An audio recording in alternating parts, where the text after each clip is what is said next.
you know. So we're freestyling and we're Yeah, we're live right here freestyling. on Sirius Sports. I've had a bit of a computer. I wouldn't call it a snafu. It's just I have a newer newer computer. Not everything got transferred over. So our kick-ass intro, you have to play it in your head. It's so good, and you probably remembered it, memorized it. But we're raw. We're live. What's going on, Al? My brother Al. How's it going, man? It's going good. We have a total of one viewer right now. Let's go. It's serious. My guy Tom. We'll get some more What's up, people Tom? here. We got three now. Let's go. We're So, seriously building step by step.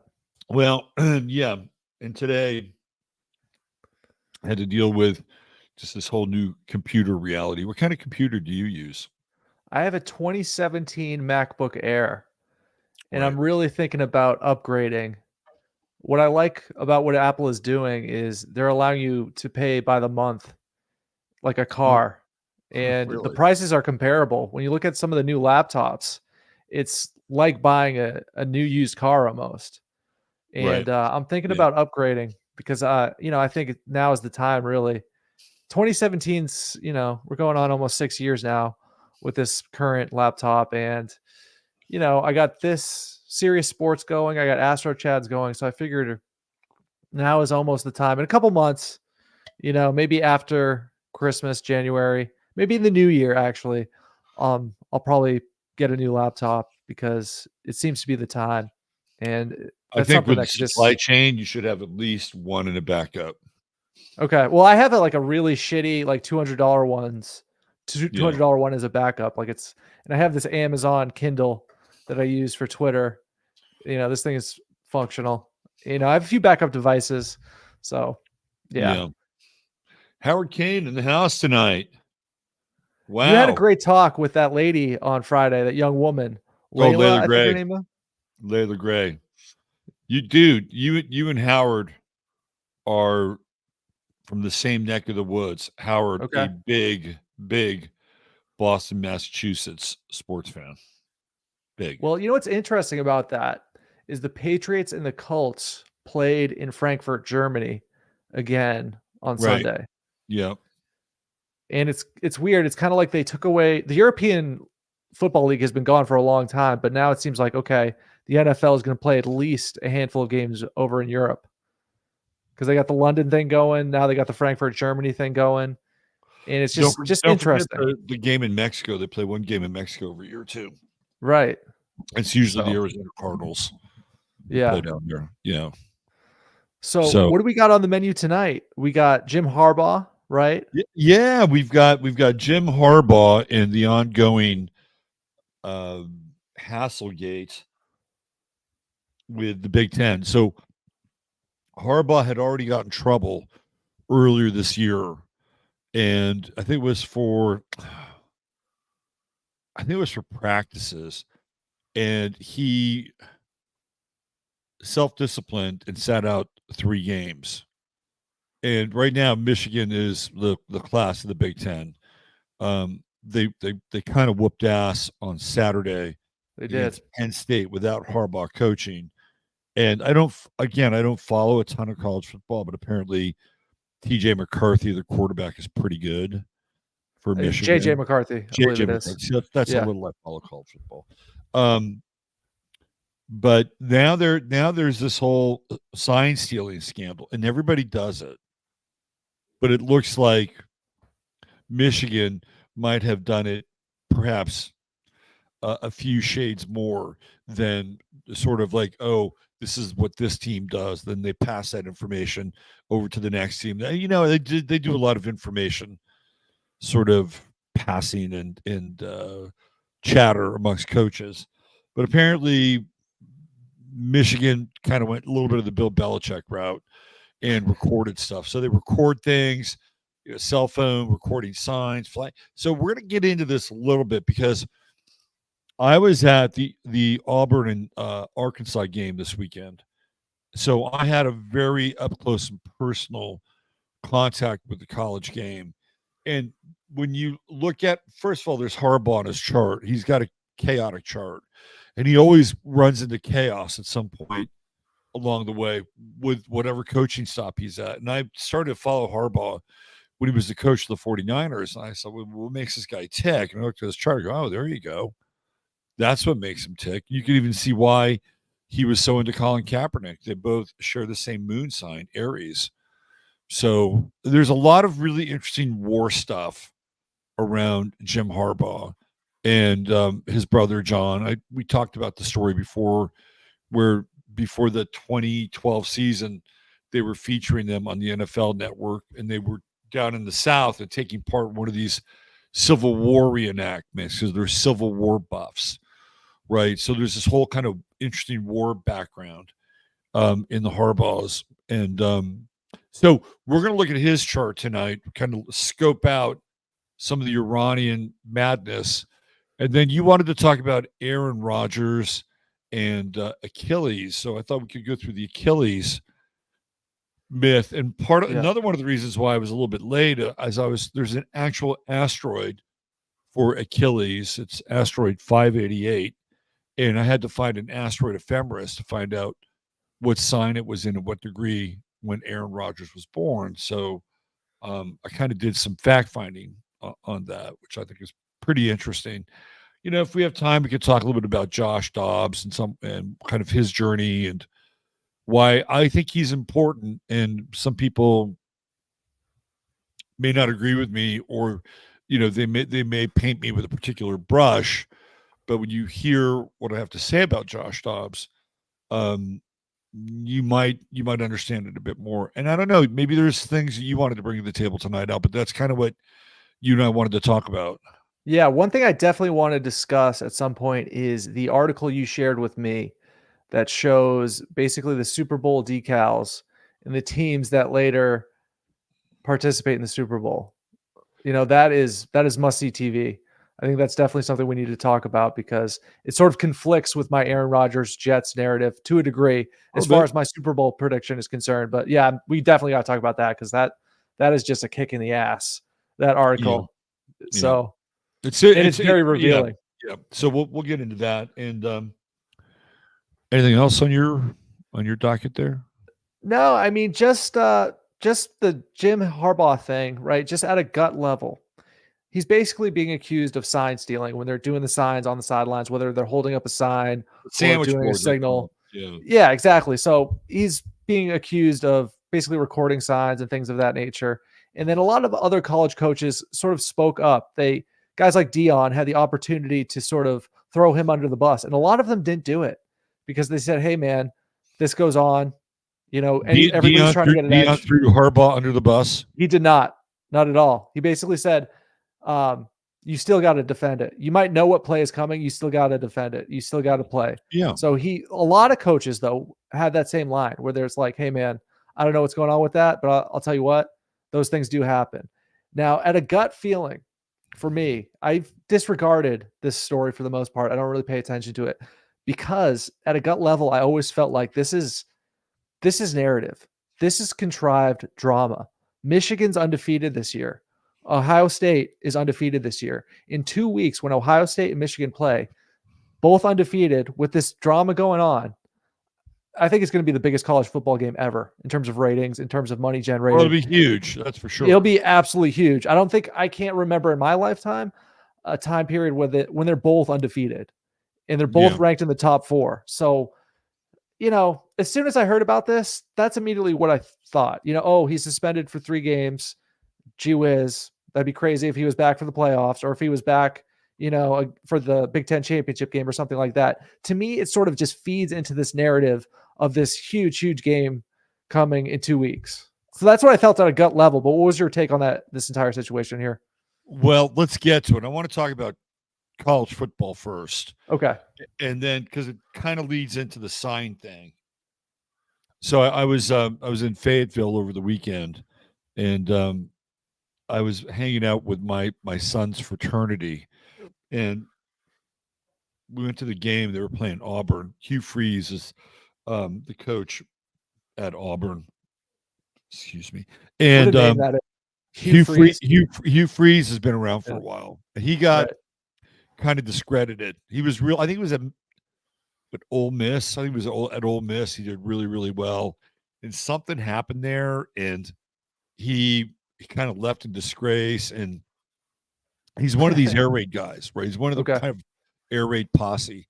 And then he had to kind of rehab his coaching record and his persona at Liberty College, which is Jerry Falwell's school. And he went to Liberty College and started to win.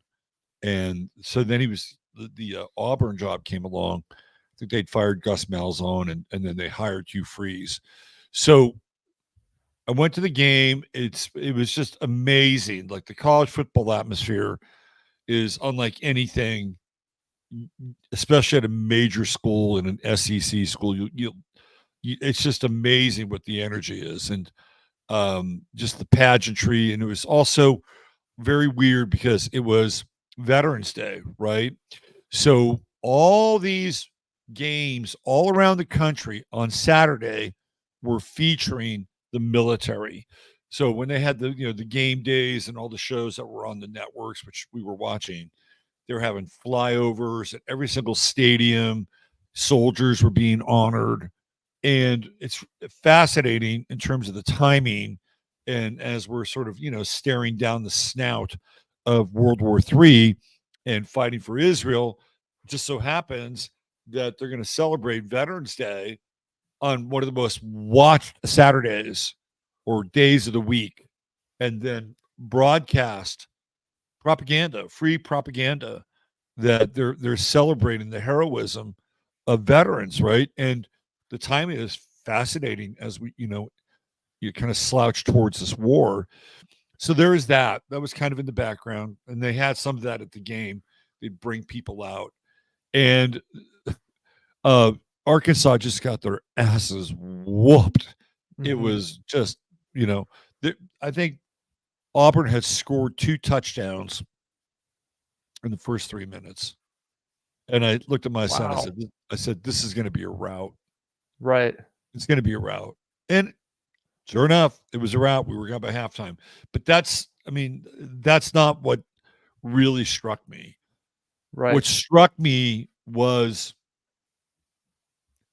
in some ways, how bad the game is. And I'll try to clarify that.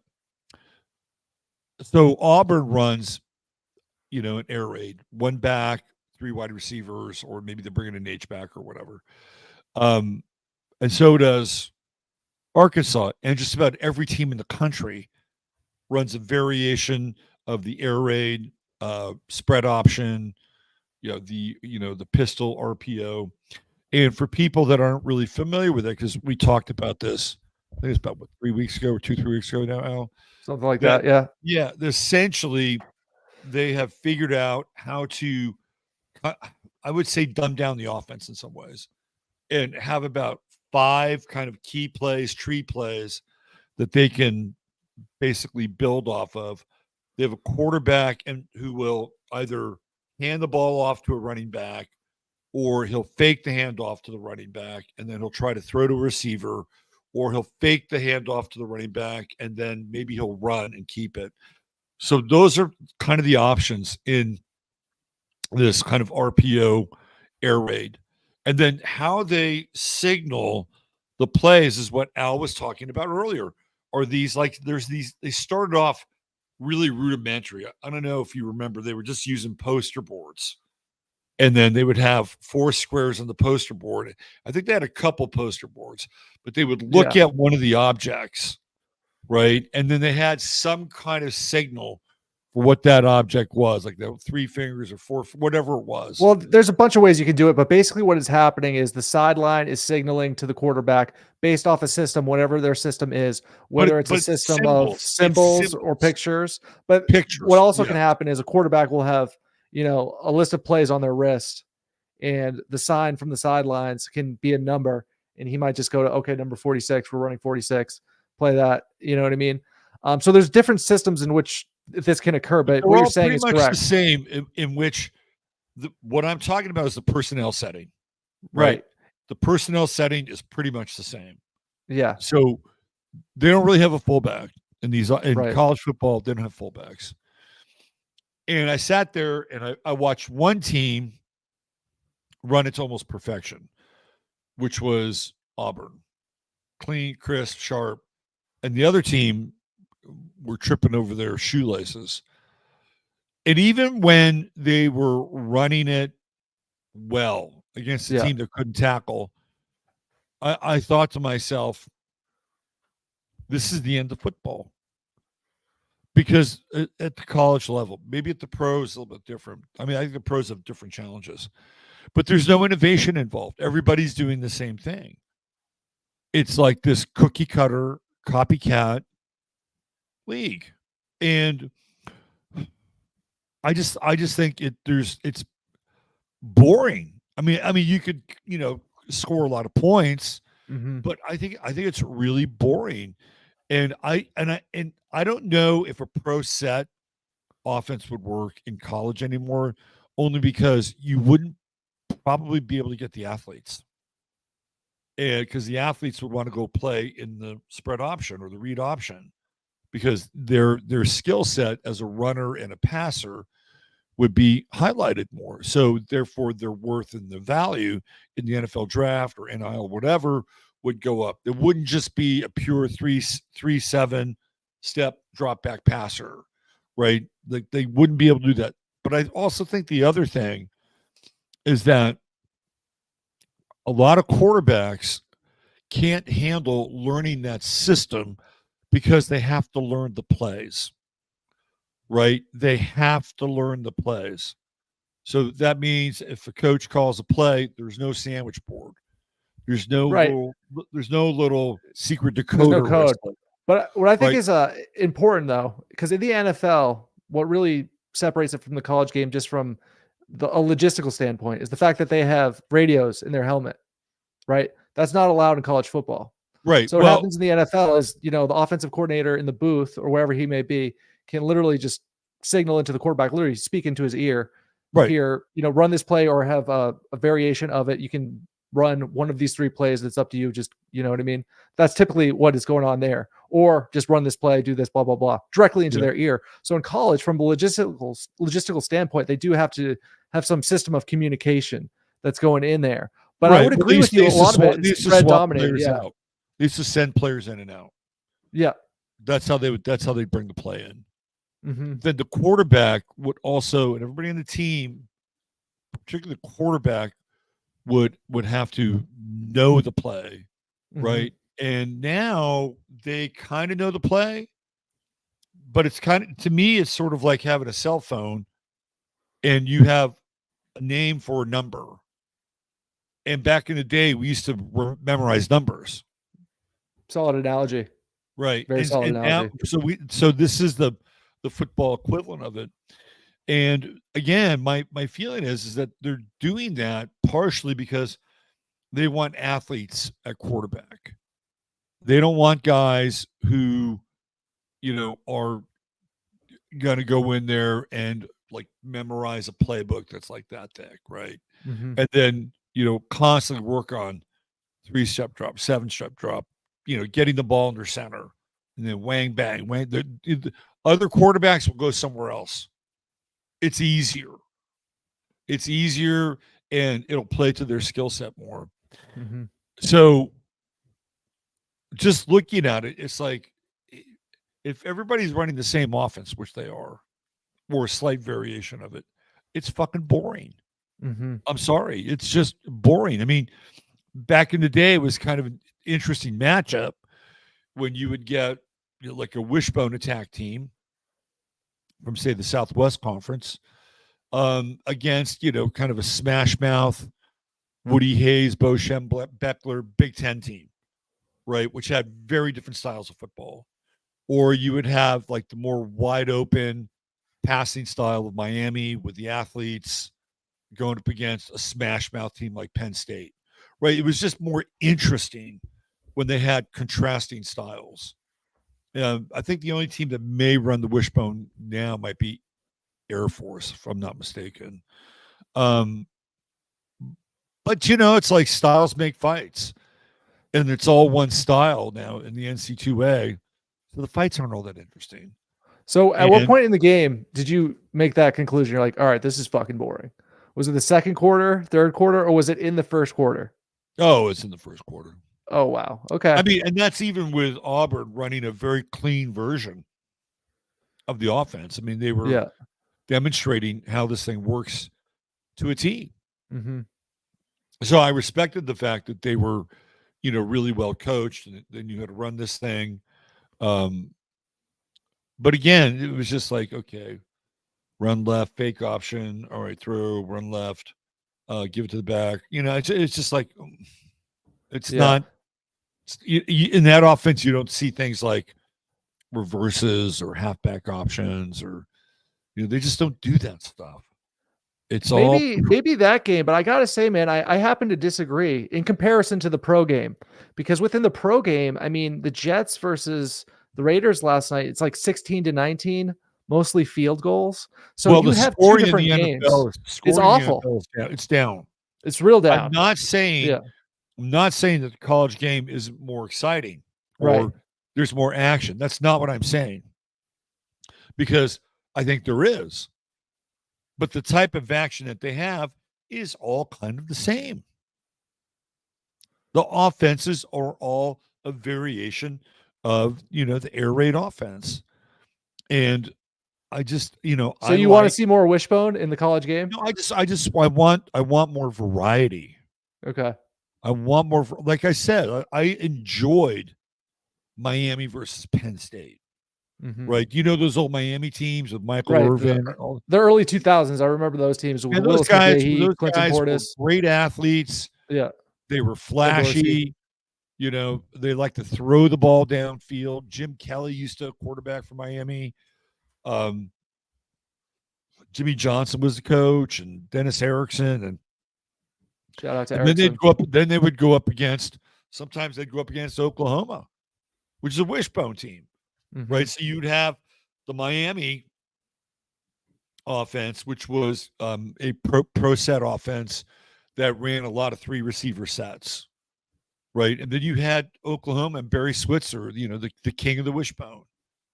And I would love that stuff where they'd play Miami, and Miami was just, 5 yards in a cloud of dust, and maybe their quarterback, Chuck Fusine or whoever, would throw the ball between 15 to 20 times a game if he was lucky. I just liked that stuff, right? It was interesting. In the Pac-10, they would have like UCLA at one point in time ran the veer, which is kind of a version of the Wishbone. And then, they would go up against student body right with USC, with the big fullback, I formation, usually the Heisman Trophy running back, right? It was, again, there were even styles inside of conferences. Stanford with Bill Walsh brings in the West Coast offense. Right, just takes a school normally associated with academics and really raises them to the higher echelon of college football. Cal with its kind of wide open pro set style offense with Mike White, bringing in running backs like Chuck Muncie and sprinters like Wesley Walker. I mean, these teams were interesting. I don't find college football interesting. I don't find the players all that interesting per se. And I'm sure if I really drilled down and dug into it, oh yeah, that guy's kind of interesting. If anything, I find him interesting in a not interesting way. Like, I don't think Caleb Williams is very interesting. He may be good, but after that discussion we had last week, I'm like, dude, I'm not interested in that guy. Right. And Shedeur Sanders, he's looks like he's a great player, but I'm not real interested in him flashing his watch and asking Tom Brady if he should buy a Maybach or whatever, right? It's like, that's not interesting to me.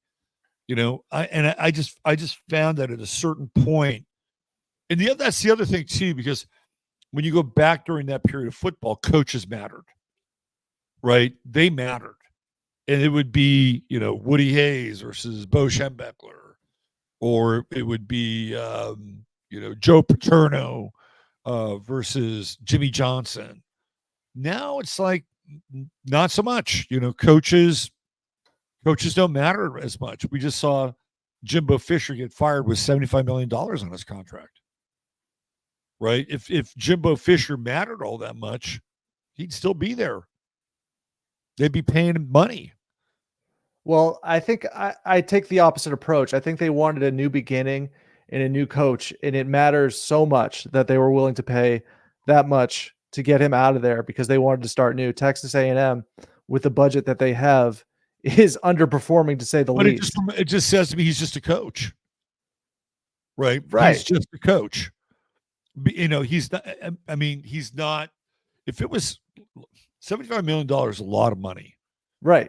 Exactly. So they paid that much. A&M is, you know, runs partially off the, you know, the tax dollars, property tax dollars of the state of Texas. Mm-hmm. So people are Texas through, and I get they get donor money and everything, but you know, they could find somebody now who could be half his age, kind of a player's coach. Because if you're not a player's coach, you know, your players are going to leave. They're going to go through the transfer portal. And if he can teach the version of the same offense that they were running in high school, he'll, you know, probably better than, you know, than Jimbo Fisher, who was. So in that regard, when you have a system, right, I think the system, which is universally applicable, means more to the coach. The best thing a coach can do at the college level is bring money in from donors, the head coach. That's what I'd say think. The best thing they can do is that and recruit. I think the job of the head coach is almost exclusively recruiting. I think 90%. Yes. And I think the two people who truly understand that are Dion and Nick Saban. Nick Saban's, if they win the national championship, he's on the phone the next day recruiting. And well, even if he isn't, he's recruiting, right? I mean, right, he's recruiting when he's not recruiting. There's a reason why Nick Saban and Deion Sanders are in ads together, because they're both playing the same game. Right. They're playing a media visibility game. So where they want maximum exposure. We agree upon on the function of coaches. I don't know. I can't say that coaches don't matter. I think coaches probably matter more than ever, because I don't think if you're a coach, I don't think they matter when it comes to coaching a team. When it comes to offensive or defensive strategy, I think that is effectively deferred to the coordinators. And in that sense, I would agree with you. In terms of being like a hands-on, I'm going to call this play, I'm going to call the defense and the offense type of guy, I would say, yeah, a head coach is more of a political figurehead at this point. It's a miniature politician. And I would take that a step further, because when you look at a state like Rhode Island, right, where I went to school, who do you think is the highest paid public employee? It's the men's basketball coach in the entire state. So that's a political position. It's the equivalent of being a senator or something like that.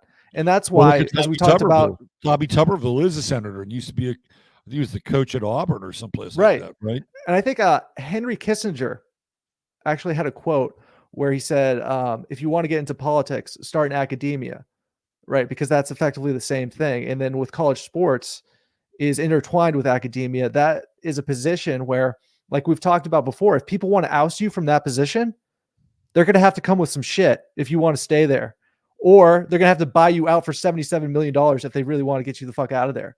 Right. So this is a position, the head coaching position at these big universities in college football it's a big time power position. So I think that it matters not in the specific coaching the game, but I think it matters more than ever. You're interacting with the media more than ever. You have to social media market more than ever. You have to be a sales guy. You're on the phone. You're on the phone selling a kid a dream. Yeah. You want to sell them on your university. You're competing with other sales guys. A political campaign is no different than a sales campaign, where you're selling your slogan. You're selling your dreams of the future. You're selling people your vision for their future. If it's a recruit, you're selling voters on your version of the future. So these are political campaigns. Let's hear. Essentially, I'm gonna hack away at the importance of the coach at that level, too, because now with NIL money and boosters, levels the playing field. Right, all the coach again. So we're going to bring this back to boosters and alumni. Those are the most important relationships for a coach, because they're the ones that are bringing the NIL money. Right, and they say, okay, well, you know, we got some guys here in town.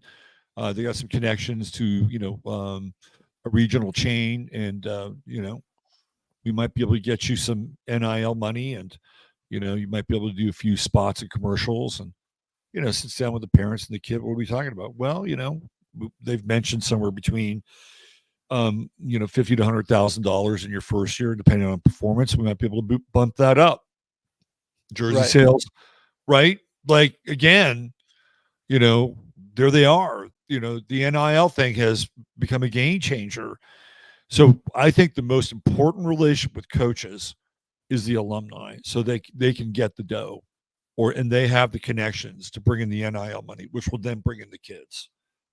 The money changes everything. Yeah. And these boosters, they want to win, right? So I think the coach's most important relationship is that with the scoreboard. And I think it's already ruthless because the boosters are also the ones that are going to get you the fuck out of there if you're underperforming, no matter what the cost is. They did that with Mel Tucker in Michigan State. Exactly. And that, dude, to get these guys out of these positions to perform a coup d'etat, it's going to take some shit. It's not like just firing an employee. Or they're willing to eat a $75 million salary. Exactly. So this isn't just a game of football. This isn't a game of football anymore. This is a lot more. A lot more is going on. This football, like you were mentioning with Veterans Day, dude, this is part of the military industrial complex. These are effectively like Roman senators, at these head coaching positions. These are powerful positions because think about all the military recruitment that goes on at these events, man. Not just like, honoring the veterans on the field. I think there's an uptick in that now. We're going to see big time, very big time. I think they were more interested in promoting women and sort of trans opportunities in sport. Seriously. Yeah. And now they're going to go back to hardcore Sparta, right? That's what they're going to get back into. Right. But getting back to just the style of football, it's just not interesting. I love it, man. I love it as a viewer and, somebody who's gambling a bit, well, you grew up on video. You grew up on video games. That's like video game football. Well, okay. Right. There's some truth to that, but I ran the Wishbone growing up and I ran the spread, and, the Wishbone is great for Pop Warner. It gets frustrating if you're not throwing the ball consistently in 8th grade, because if guys can catch it, why the fuck not? You know what I mean? If you can put up 50 points a game, why not? You know what I mean? Why eat up the clock? The Wishbone, when it was run, was almost indefensible. When Texas introduced the Wishbone in 1969, and I think they introduced it 2 years before that, but they won the national championship in 69 and 70. It was Bear Bryant called it one of the most devastating offenses he had ever seen. Okay, so if it's that effective, why isn't it being run? Well, the reason why it's not being run is I think it's a style thing, that they figured out that with the spread option and the air raid, that they can attack all the perimeters of the field and that they can score quickly, right? That was the idea, I think, behind that offense. And it does have elements of the Wishbone in it, right? When you have the read option with the back, that's a function of the Wishbone. The only difference is you don't have a fullback and another back to then do dives, but the dive is part of the air raid. They took part of it and the option part, and then they kind of blended it with the passing game. Georgia Tech ran it, I think, up until about maybe 7 or 8 years ago, and they were really good. And I think it's Monken who ran. I think they ran a variation of the triple option Wishbone, right?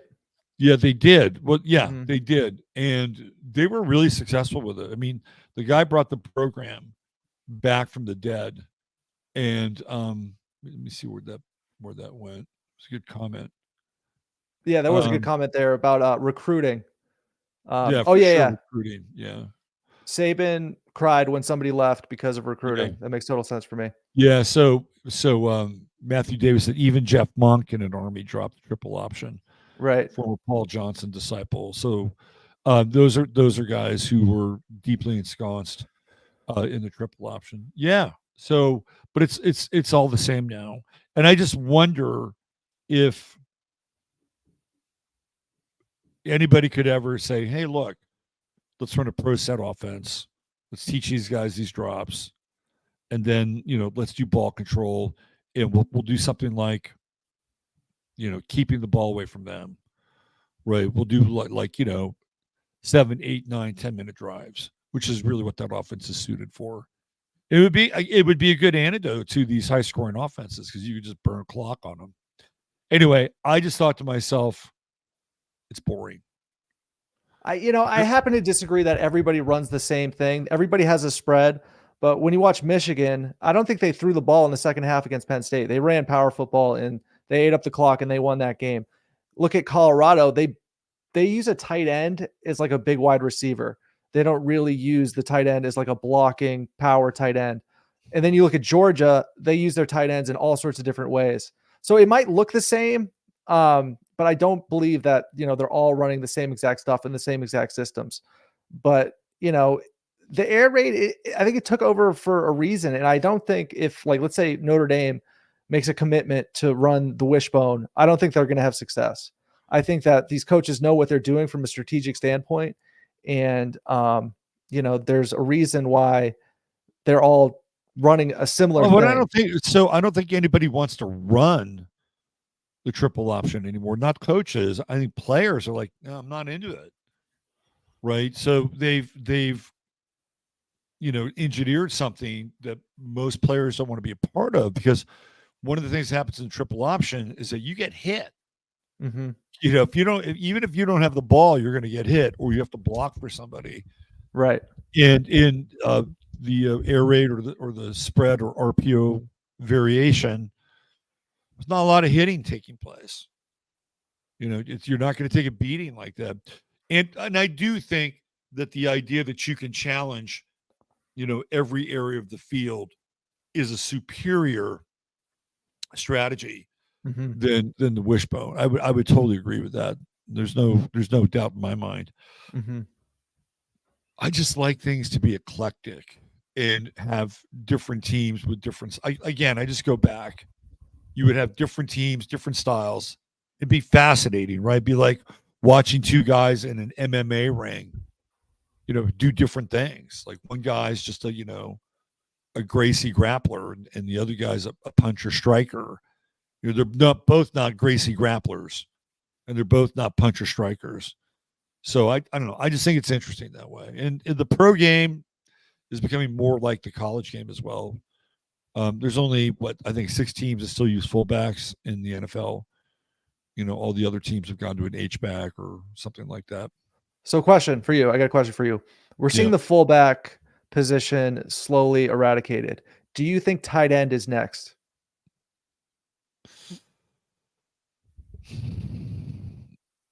Here's what I think. There are 2 tight ends, right? There's the inline tight end, and then there's the stretch tight end.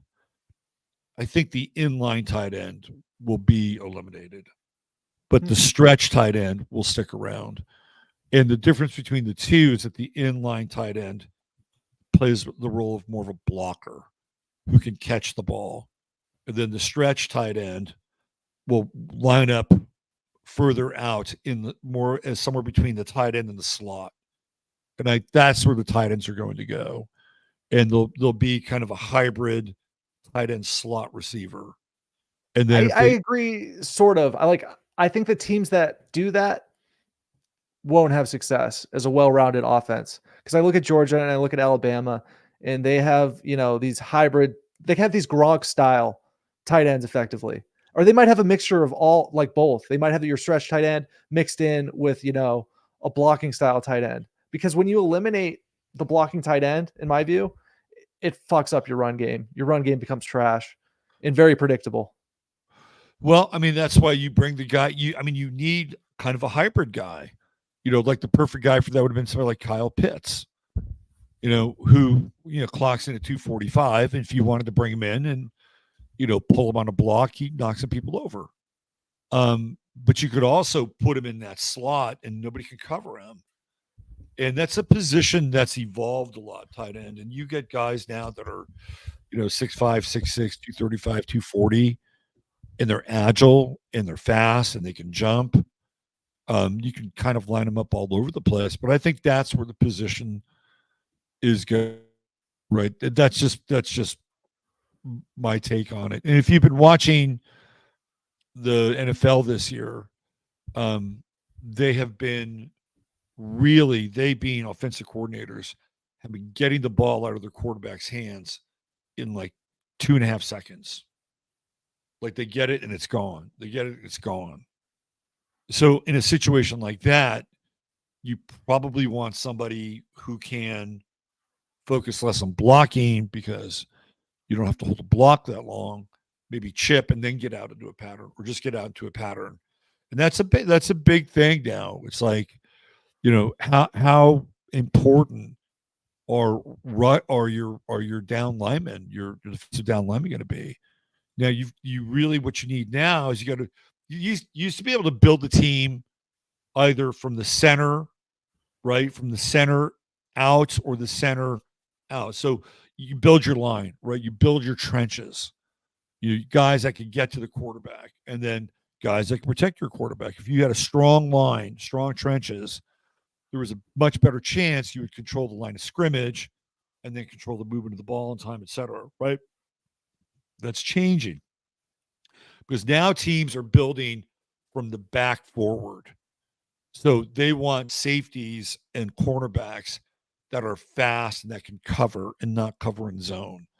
Because if you're in a zone and the guy's got 2 seconds, 3, pick you apart, right? So what you have to do is you have to have fast corner guys that can stick with these receivers. And you and I have talked about how the receivers have gotten smaller and smaller because of this air raid offense. Tyreek Hill, right? He's just fast and shifty. You need guys that can cover that guy, right? You got to find somebody that can cover that guy. Doesn't matter if you have King Kong at defensive end.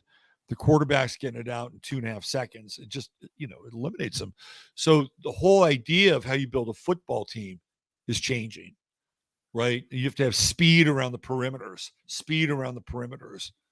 And now that trench building from the center out, it's not as important as it used to be. And even from the center line, like you needed a really good running back. You needed a really good quarterback. You needed a really good center because the center would call the line splits. On the other side, you needed a really good nose tackle because he'd call the line splits for the defense. If you're running a 4-3, you need a really good middle linebacker because they're calling the rest of the defense and not the line splits. And then you need a really good strong safety because the strong safety can come downhill and support the run. So those were the two strategies of building a team: strong down the center and then build out the trenches. That's all changed. That's all changed now. Yeah, I mean, you do see that with recruiting. The linemen don't get the glory that I feel like they deserve because I personally feel like the offensive line is everything. With a good offensive line, these guys look great. You can have the best skill players in the world, but if they don't have people blocking for them, they're fucked. You know what I mean? You only need 2.5 seconds to get the ball out. That's it. 2.5 seconds. And I don't know, man. Because here's the thing. I saw it against the 49ers for 3 weeks. Right. For 3 weeks with Joey Bosa, Nick Bosa and Javon Hargrave and Eric Armstead and Cleveland Farrell. Pretty good rush line. And they got shredded because they were getting the ball before Bosa got there. Right. Right. And those guys, they're not bad at setting the edge for the run, but even then they were getting gashed for the run.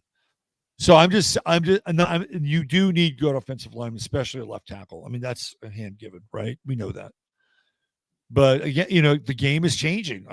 We're just watching players get the ball out much faster than they've ever gotten it out before, which goes back to this idea that this offense that we're talking about is going to become much more predominant, I think, over time in the pros.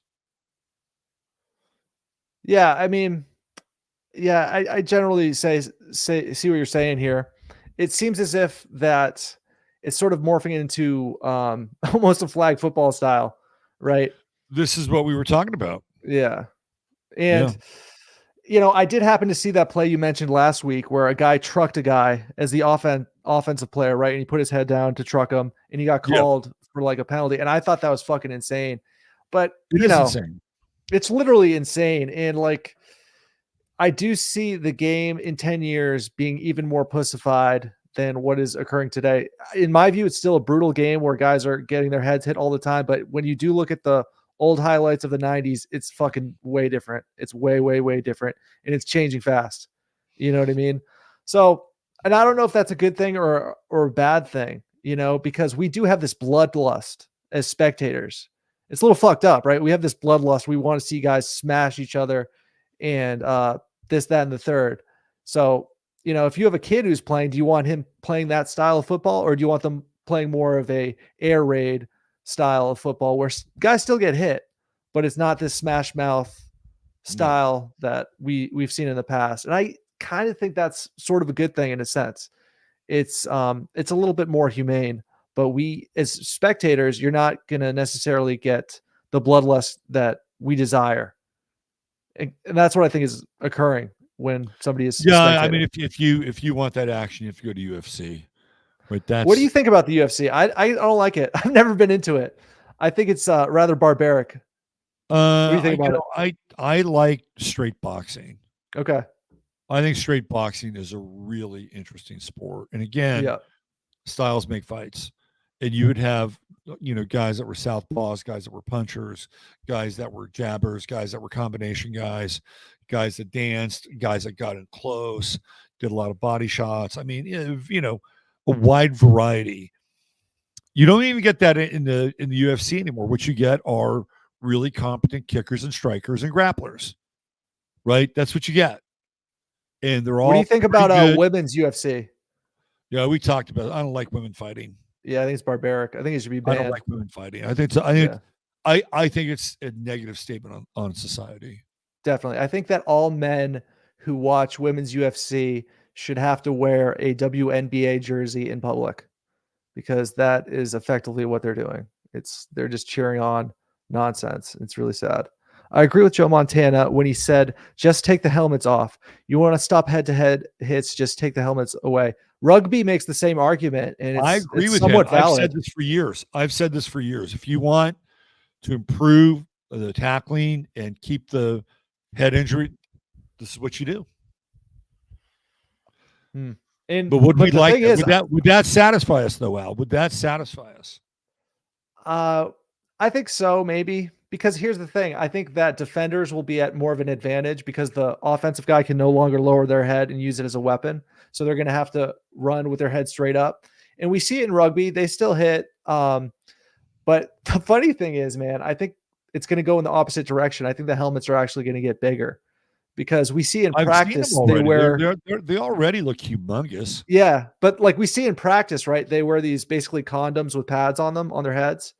And if it's safer in practice, why wouldn't you bring that to the game? So I think eventually we might see even bigger helmets. It might get ridiculous, but who knows? There was this character on the Flintstones. Did you ever watch the Flintstones? I think I caught a little of it, a little before my time, but I know the Flintstones. There was this character who was an alien from the future on the Flintstones. Yeah. Called the Great Gazoo. And he was this little green man with this enormous head and a giant space helmet on his head. That's what the helmets will look like. Yeah. Like that. Yeah. So do you want to get into Jim Harbaugh's chart at all? Yeah, let's get into his chart. Yeah. I've always found his chart to be really interesting.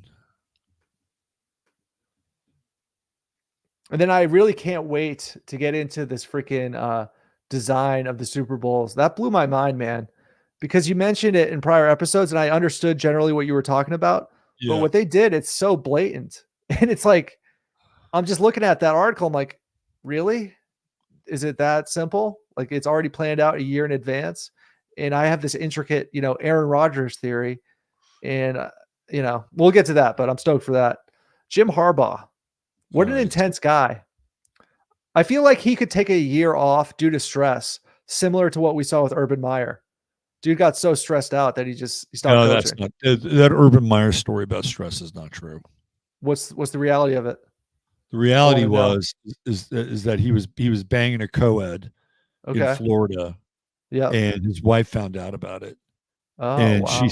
she said, you either quit and leave this team, or I'm going to sue you and take 3/4 of everything you own, and you won't even get a portion of that moving forward. Wow. That whole story was a lie. A Wow. I total do total remember lie. seeing him in a picture with a young woman in a bar. It was very Yeah, friendly. that was when he was coaching the Jaguars, and he had this he was hitting on this chick in the bar, and not only that, he was I think where was that? I think they played the Browns. I think they played the Browns. The Jaguars played the Browns, and the entire team went back on the plane except for Urban Meyer, Wow. and he wanted to stick around because you just look at his little squeeze there. He's not a good person. He's a terrible person, Wow. an absolutely terrible person. And they ran. I remember that day. I was driving around a lot that day, and I was listening to ESPN on the radio back when we used to listen to the radio in the car. And they were running like a day long tribute to Urban Meyer, like the fucker had died. I'm like, after the first 40 minutes or so, it's like, come on, this isn't Mhm. John F. Kennedy. Right. And it Nothing was, is more sickening to me than sports radio because I still listen to it sometimes at work, and those guys yeah, will talk 3 to 4 hours about the same thing. And here in New England, it's so sickening, dude. These guys have been talking Brady Belichick for 2 decades. 3 to 4 hours a day. Brady Belichick, 2 decades. right. It's just fucking sickening. Like, I don't know how they do it. It's bizarre. Um, yeah. Well, they get paid for it. That's number Mhm. one. And number two, I'm not sure how much of their own bullshit that they believe or eat, but there has to be some level of buy-in, when you are, quote unquote, so passionate about a team, Right. right? I don't think a lot of these guys, I don't really care. It's just a job. So yeah, I mean, East Coast sports talk is it's It's crazy, brutal. right? It's fucking It's literally crazy. crazy. You know, California So is everybody's really polite with sports talk.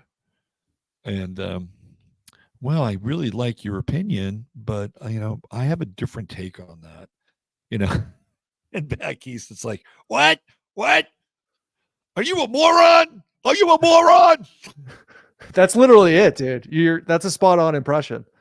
I always found it like just unrelatable to get so worked up over Don't you call here trivial things. again. Don't call here again. That's literally all of them, dude. It's You don't crazy. deserve to be on talk radio. Go back to YouTube. All right, let's talk Harbaugh. Yeah. Leo Rising. You kind of get that with him, right? If you've ever watched Harbaugh coach on the sidelines, there's a bit of the theatrical with Harbaugh.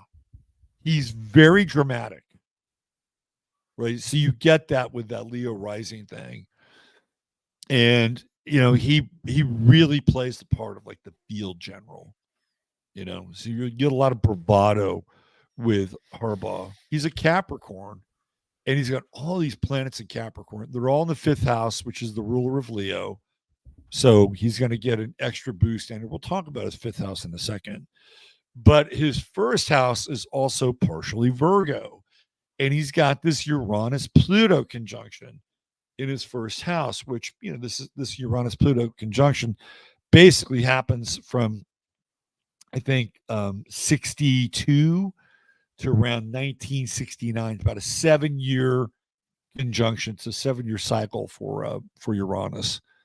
And culturally, it's a very interesting conjunction. It really changed the world in a lot of ways. It happens during the summer of love, and Uranus is radical. Pluto is deep and culture changing, and in Virgo, it's kind of more along the lines of the quote unquote people, right? Like that's what Virgo is. It's the people, it's the plebes. they come after Leo. The sign comes after Leo. So there is this idea of like empowerment in the masses and Woodstock, which is very Uranian, right? So on a cultural level, we can see this start to happen. So Harbaugh's kind of born into that, although he's in a very conservative family. His father's a coach. He travels around a lot, but he has Uranus here in his first house. So it's very disruptive. When Uranus is in the first house, it plays a very disruptive role. And so the individual can say, well, I'm going to be here for the rest of my life, right? Uranus will say, no, you won't, for whatever reason. Either the individual, in this case, Harbaugh, he's always restless, right? He's always changed positions about every 3 to 5 years. And he's self-destructive. And he was self-destructive with the 49ers. He almost blew the place up before he left. And, it was like, do I go coach Miami? Do I coach over here? And of course, University of Michigan said, come coach. We'll give you everything. And that was always an issue with Harbaugh because, in that first house, he's kind of a perfectionist with all this Virgo. And so if there were things in the way of him achieving some level of perfection, whatever it is, in this case, it was DeBartolo and whatever, that ultimately he would self-destruct. So what Michigan did is they gave him everything, and they basically delayed that self-destruct switch. So instead of 3 years, 4 years, it might be 6, 7 years. But it doesn't always have to like manifest itself in really destructive behavior. Sometimes the circumstances can be really disruptive and destructive. And that's what's going on with Uranus. Like usually what happens is that if a person is on the right course in their life, Uranus in the first house, if they have it, or their Aquarius rising, it can be kind of dormant. But if they're not on the right course and they feel more constrained, it will be activated and it'll become disruptive. So we don't really know what's going on with Jim Harbaugh beneath the surface. Like part of him may be, because he's so restless, he may be unreconciled with not winning the Super Bowl. And I know that the Chicago Bears would love to hire him. Like he could walk into almost, any franchise right now in the NFL and get hired. The Raiders, been talking about the Raiders looking at Harbaugh as the next coach. So Uranus will do this, and it's doing it again with this quote-unquote cheating scandal. And then Pluto finishes the job, right? Uranus is the disruptor, and Pluto finishes the job. Now, transit-wise, I think he's going to be hardest hit. I should have put some transits in here. When Mars goes into Sagittarius, so we're talking probably by the middle part of December, middle to late December, he's going to have Mars going through his fourth house, squaring Uranus and squaring Pluto. So I think that'll be a really interesting time because that's also going into bowl season, right? This thing is not done. They're trying to, I think, get a stay on the like they have to go represent themselves in court. So this thing is not done. Wow. And if they kind of lose in this, because Harbaugh's gone for 3 games, and they tried to get a stay over the weekend, but because I think it was Veterans Day, it didn't work. So I think either today or tomorrow they're going to revisit that. I doubt if he's going to get it. So that's 3 games. That takes us into the first part of December. And then Mars comes around. I think he could be knocked out for the rest of the post.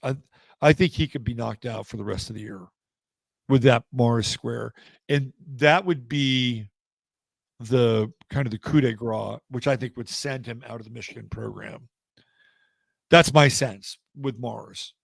And he's just built this way. He's built to self-destruct. And he's got like these really intense cardinal aspects in his chart. So he has Jupiter and the moon in Aries. So we know he's a fiery guy. And it's all, in the 8th house And so if there's going to be any cheating taking place, it's going to be in the 8th house, right? It's going to be underhanded. There's going to be subterfuge. And Aries is always, I think, engaged in this idea of conflict and football and battle and war.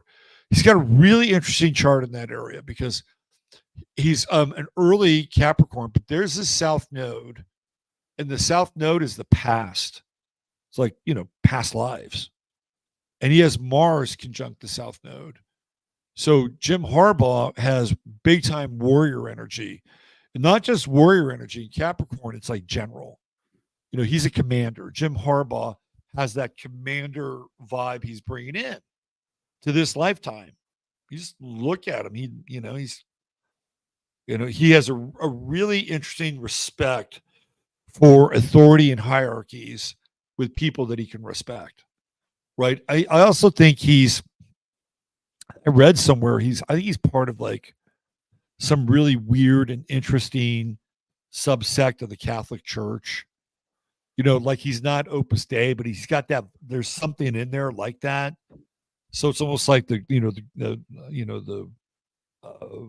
like a Crusader vibe, Knights of Malta or some shit like that. I mean, he's not a Knight of Malta, but he's got. I remember reading something about that, like with Harbaugh, and then there's also like I think he's got some secrets. I mean, maybe that's the secret society stuff, and maybe that's the 8th house. And I remember watching him on the sidelines when he was coaching the Niners. And it was right before the ball snapped. And I don't think it was too late to give like a signal to the team. He did the evil eye just before the snap. He went like that. I'm like, what the fuck did Harbaugh just do? Right? Like, wow, that was pretty occulty. And it wasn't a sign to the defense or the offense because it was like right before the snap. Nobody could have done anything with that. So I think that's also like his 8th house. And all those planets pretty much square against his sun and Mars. So he's not only restless, but he's very combative. Squares are confrontational. So Jim Harbaugh, usually when he leaves a place, doesn't leave it in good terms. Mm-hmm. So here's what's interesting I find about this. So let's say they win the national championship, right? Or they even make it into the playoffs, which is looking pretty likely at this point, especially if they beat Ohio State. Let's say they win, hypothetically, and this controversy extends into the offseason. I think that's actually ideal for the NC2A because let's say you have Michigan win the national championship and this controversy continues, like in the courts. It's all dramatic. That keeps people talking in the offseason. Now, my immediate gut feeling about this thing that it was sort of contrived drama, like a storyline. It immediately reminded me of Deflategate, okay? Because Deflategate, most people don't remember, occurred almost exclusively in the offseason. And now the narrative that I personally saw, I interpreted with Deflategate was sort of this situation where, what's his name? The commissioner of Roger Goodell. Okay. He was sort of this Vince McMahon character, and the New England Patriots were sort of this Stone Cold Steve Austin. Just hear me out. Right? They lost draft picks over that. Right. So it was like a big controversy. It wasn't like they just had this, sort of sideshow with pro wrestling. No. I'm drawing a parallel here because I thought that whole thing was fucking like fake for the most part and sort of a drama that was created in the offseason. But if it's fake, there's no draft picks involved. They just shout at each other, and there's a lot of accusations. No, man. Here's what Patriots, I'm saying. Patriots lost draft picks. Okay. And Bill Belichick doesn't like to lose draft picks. He may draft shitty players, but he wants those picks. Right. To draft but Deflategate occurred in the offseason, right? So let's say that Michigan wins the national championship. This controversy will extend all offseason. Now, I want to get back to what I was saying with the World Wrestling Federation parallel here. Why was Stone Cold Steve Austin popular? He was popular because he represented the working man versus the corporate boss, Vince McMahon. Granted, it was all fake and it was a play, right? But what's the parallel we saw with Deflategate? We had the corporate Roger Goodell, coming down on the working man's team, the New England Patriots. And then we have David Portsoy coming in with Barstool Sports with his fake Boston accent going, "Oh, Roger Goodell, how dare you penalize the New England Patriots? This is the working man's team." It's a similar dialectic between Vince McMahon and Stone Cold Steve Austin. It's the corporate overlord versus the working man. It's the same storyline. So what I'm saying, right, let's say Michigan wins and this controversy sort of goes off all offseason. Is that sort of good for the NC2A in terms of keeping people entertained, keep people talking about a controversy in the offseason? What do you think about that? Well, I mean, bad press is better than no press. Right. I mean, I think that's kind of a no-brainer. I don't think Michigan would like it. Whatever you think of Michigan, they're pretty arrogant, and they don't want to have an asterisk next to the title, and they don't want to have their quote unquote reputation sullied. So I don't think Michigan would want to go along with it to that extent. Maybe somebody in NC2A might think it might be interesting because at least we're talking about college football. Right. I'm just looking at this from Harbaugh's chart. Okay. Because it's in his chart. I mean, this is what we're seeing in his chart. Okay, so let me ask you a question though. Yeah. For Michigan, right? If they had the choice, would they take a national championship with an asterisk or no national championship, lose to Ohio State, knocked out of the NC2A playoffs? Well, the asterisk is just a metaphor, right? Of course they would take it. Right. Of course they would take it, and then they would try to rewrite history. It'd be like, oh, well, you see, God was on our side. We must have been right.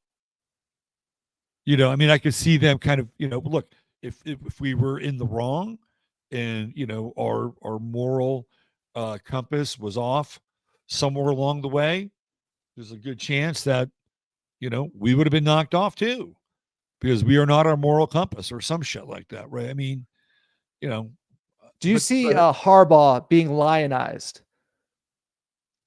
in his chart or in? Well, I mean, he's a Leo rising, so maybe if you want to use that, there's another part of this Harbaugh thing. It kind of gets into kind of the alchemy of football at like a higher level. So Michigan State, which is Michigan's rival, well, they got punished this year, and Mel, what's his name, lost his job, right? And he happens to be black.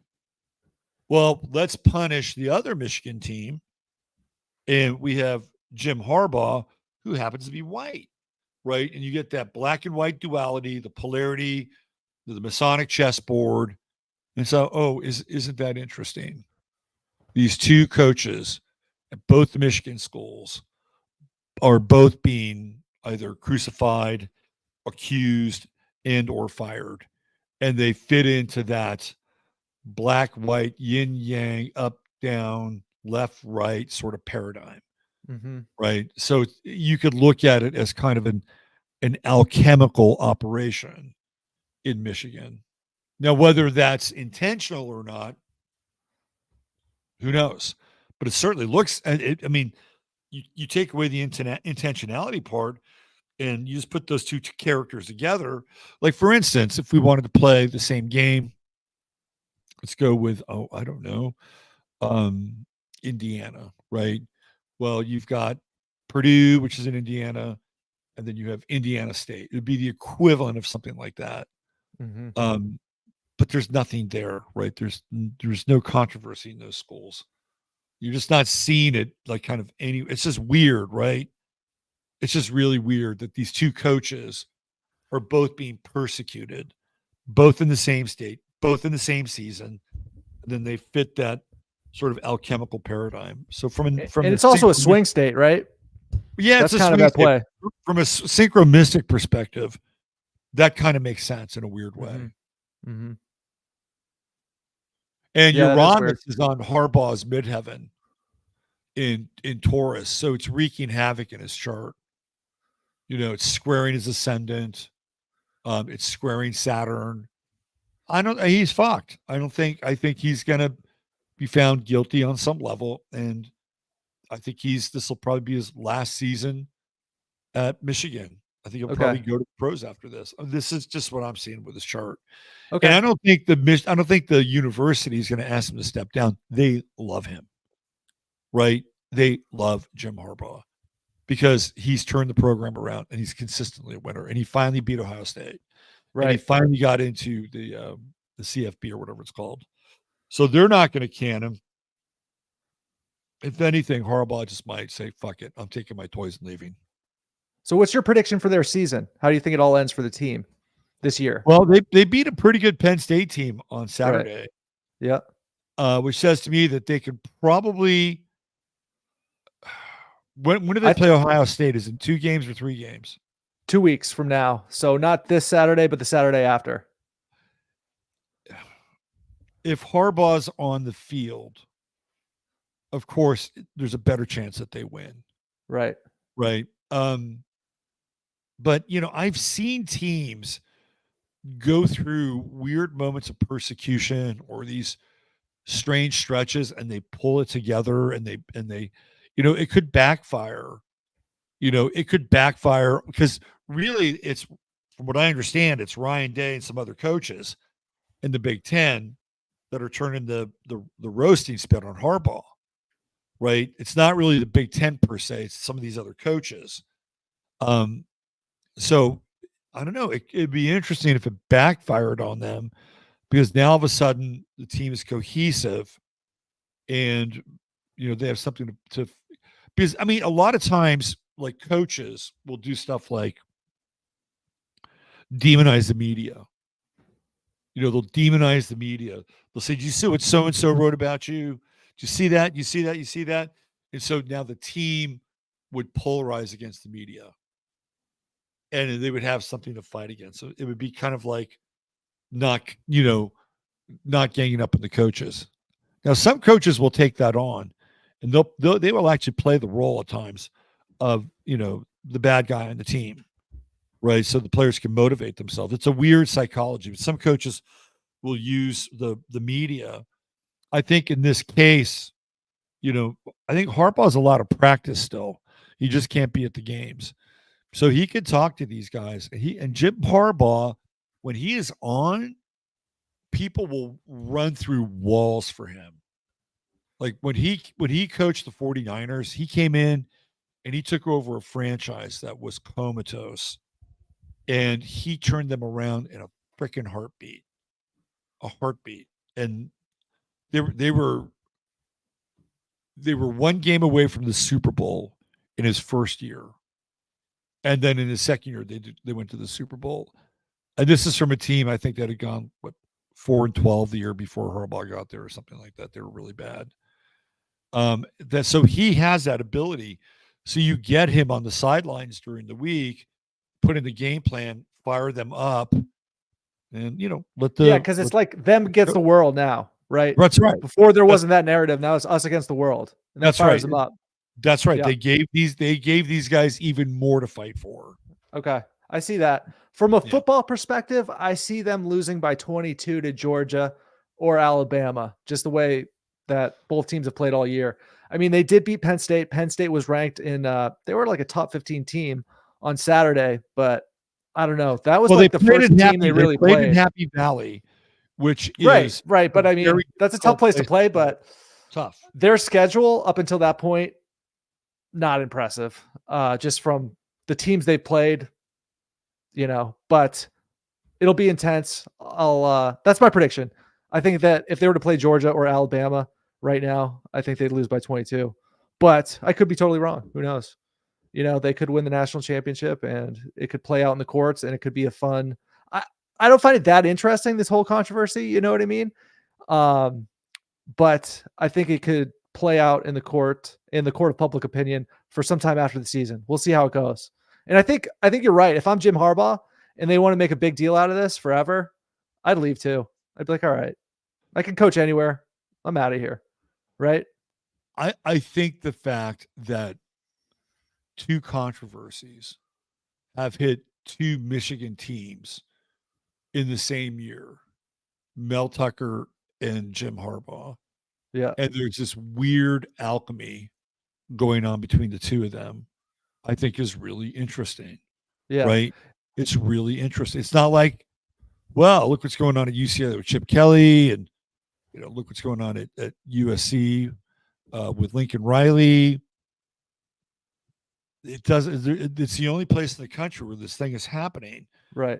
and from You know that what's level, interesting I find too? it really fascinating. Just the color combo of the blue and the yellow, similar to the Rams, similar to the Golden State Warriors. Speaking of that, speaking of color tuning, I did send you that article that you sent me, and I've been waiting for this the whole night because this blew my mind, man. So I sent it to you. Do you want me to pull it up? Because I figured out how to present. I can do that now. Well, here we go. I've got it up here. Okay. This is something I ran across earlier in the year, and I told Al about it, brought it up on the show, and then it started to make the rounds again. So here we go. You want to read that, Al?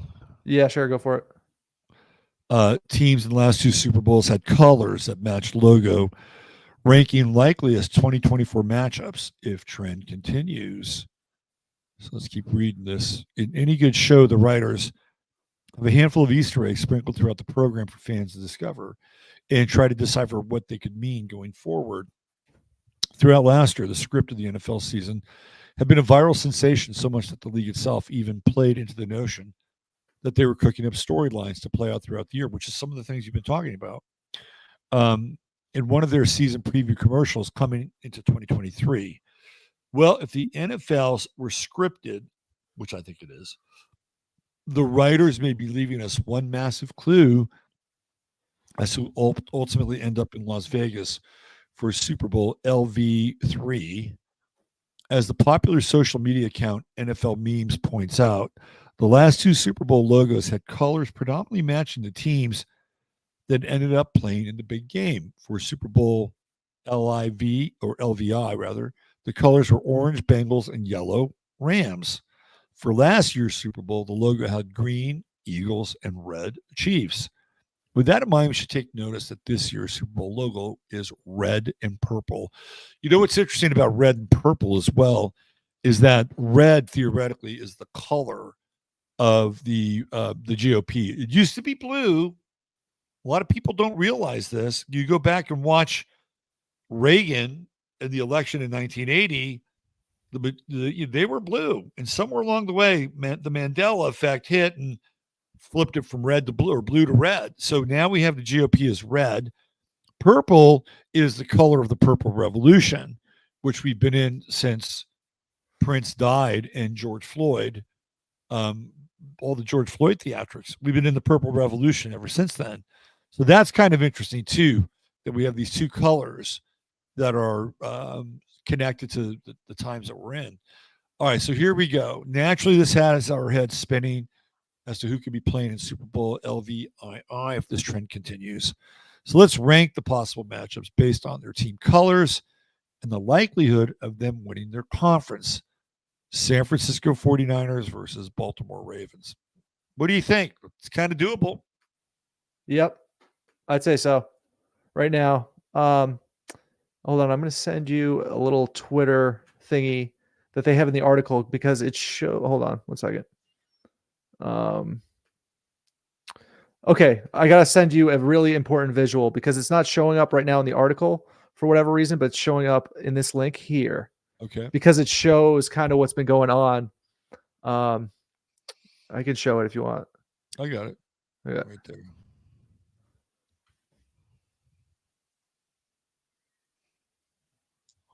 All right. So this is can you see it? Yeah, I can see it. And the audience can see it. This is fucking insane, dude. Okay, because when I see this visual, they have the logo picked out, what, a year in advance? Okay? Yeah. And then they publicly show the logo. And then they publicly print this article where they tell you guys, hey, what a coincidence. That's so weird that the logo for the Super Bowl happens to match the two teams that are in it last 3 years in a row. That's crazy. What degree of revelation of method or predictive programming is this? This is fucking nuts, dude. Okay, you have, the Bengals versus the Rams. Okay, you got yellow and that sort of orangey, fiery color. Then you have the Eagles and the Chiefs. You got that teal greenish with that off red, basically a match, right? And now this year, this is the last 2 years, right? They've done this. Now the third year that this is apparently happening is a red team and a purple team, and it's potentially the San Francisco 49ers, Baltimore Ravens, or maybe you could go like Vikings versus Chiefs is another potential matchup, right? With these color schemes. So what is your take on this? And I know you use the word magic a lot. M-I-G-C-I-C-K. I'm sorry. I haven't slept in like 24 hours. I haven't slept since Saturday. Freaking, I was just up all night last night. What's up with that? I don't know, man. It's just that during the week I work pretty hard, and then the weekend I binge sleep and also work pretty hard. But it's been the last 2 weeks, just on Sunday nights, I haven't been able to go to sleep. Wow. Yeah, it's weird. And anyways, but yeah, so this flies in the face of my Jets prediction. And as we kind of pointed out the earlier, months before anybody else, that Aaron Rodgers is coming back.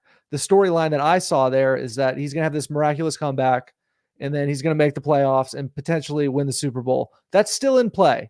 I'm still going to ride that, not that train, but I'm going to ride that jet until the wheels fall off, until the wings fall off. Okay. Until they're mathematically out of it, I'm still riding with the Jets. But this flies in the face of my prediction. So what is your take on this? Because when you use the word magic, to me, magic is colors, numbers, and sounds. That's how I interpret it, right?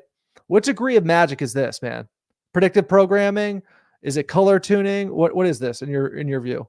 Well, it could be all of the above. And again, I go back to this whole, red, the red and the right and the conservatives and the purple. And if you look at the distribution of color, it certainly seems like there's way more purple than there is red.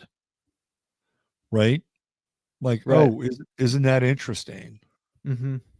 Yeah, we're dealing with maybe this purple wave, right? Maybe that's part of the messaging. I think it's really interesting. What is it? Once is a notice, twice is a coincidence, and 3 times is a conspiracy, I think. Like that's how it goes down. First time you notice it, second time it happens, it's kind of a coincidence. Third time, that's a conspiracy. So if this goes off in any variation of those teams, we're living in a color-coded conspiracy.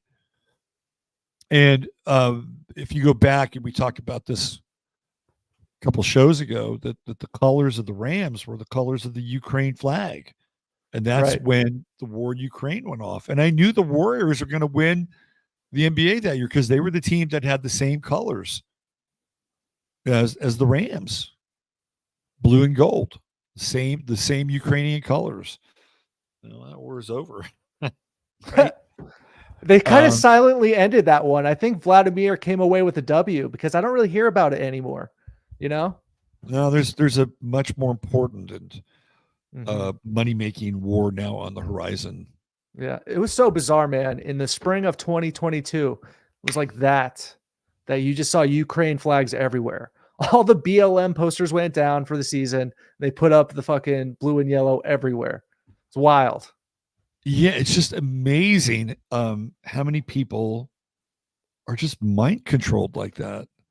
It's kind of like all of a sudden you had black rectangles on your Twitter feed or whatever. I'm like, what the fuck is that?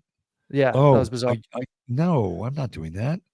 Dude, I think it's just like... I'm supposed to put up a Ukrainian flag on my profile? No, that's not happening either. Yeah. I think of it as a matter of frequency, man.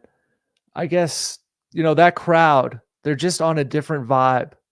And personally, man, I felt like since 2020, people I vibe with like that.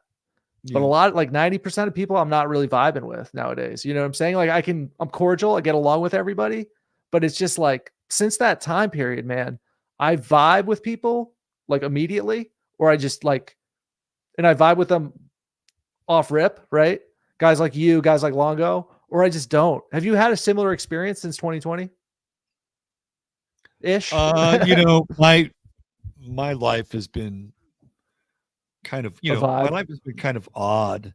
because, I have a very different kind of life. I spend most of my time in my house. I either do podcasts and streams or I work with clients. So the guests I'm going to have on my show, I need to like them or find them interesting. So I will more than likely vibe with them every now and then, not always, but I'd say 95% of the time. If somebody works with me as a client, they've agreed to work with me. So we must have something in common. Mm-hmm. So I'll vibe with them. When I go out into the world, I find interactions to be, almost comical in some ways. That's a good attitude to have. Like I'm Yeah. cordial and I'm cool with everybody on the the real world. Um, but yeah, it's just a different frequency, I'd say, for the most part. And and I live in Texas and people are different here. They have a different kind of a sense of humor. They're kind of wry in a lot of ways. If they have a sense of humor, they're wry. So there's a very dry humor in Texas. It's not over just because Bill Hicks was from Houston. There's not a lot of Bill Hicks like people here. So there's that. And if you look for that, that's kind of interesting. Um, but it's not always going to show itself. It's not always going to, hit you between the eyes. But every now and then you'll find somebody that's like one time I was at Walmart in Kerrville. I was getting my oil changed. And I started talking to this guy. He had a blue oyster cult tattoo on his arm. And we started to get into blue oyster cult and all the mythology around blue oyster cult, the Sandy Pearlman. And it's like, wow, this guy is interesting. Right. And it was, you know, he was working at fucking Walmart, but because it was almost like a secret society, he had the blue oyster cult logo on his arm. And so we just jumped right into it. And it was very cool. So every now and then you'll run across people like that in Texas. Like they can be really eccentric, but they're just everyday people. Like those people you can run across. But I was really interested when I was in Arkansas over the weekend. There was a different kind of vibe, different kind of flyover vibe in Arkansas than there was in Texas. Maybe it was because it was a college town. By the way, I just got to say, these Gen Z kids are fucking awesome. Cool. They're That's very really cool. awesome. Like I hung out with these young dudes with my son's fraternity. I'm going to talk more about it tomorrow on my show. But I hung out with so it's an Aquarian experience. Were you part of a fraternity out in college? That's such an interesting question. Technically, no, but I did declare myself president of an underground fraternity. Um, long story, Did but you yeah, become not really, not officially. like No. did you become the Napoleon of it or something? Did you declare yourself emperor? Yeah, I declared myself president of a fraternity where there was a bunch of leftover members. They got kicked off even before I came to that school for a multitude of reasons, and there were still some leftover members that merged with some other friend groups when I transferred into the school. You know what I mean? So I was kind of late to the party, and I was kind of already in the in crowd because my friends went to that school, and then it was sort of this bunch of like bunch of crews kind of merged, and people thought it was still a fraternity, but it wasn't. It was called Beta Phi Psi, and then I would tell people I was the president, and they believed me. And it was, but yeah. So no, I was never in an official fraternity, but I had a lot of friends that were. I was kind of late to the party with the University of Rhode Island. I transferred in. So Kelly says he was the big dog owl on campus in his secret society.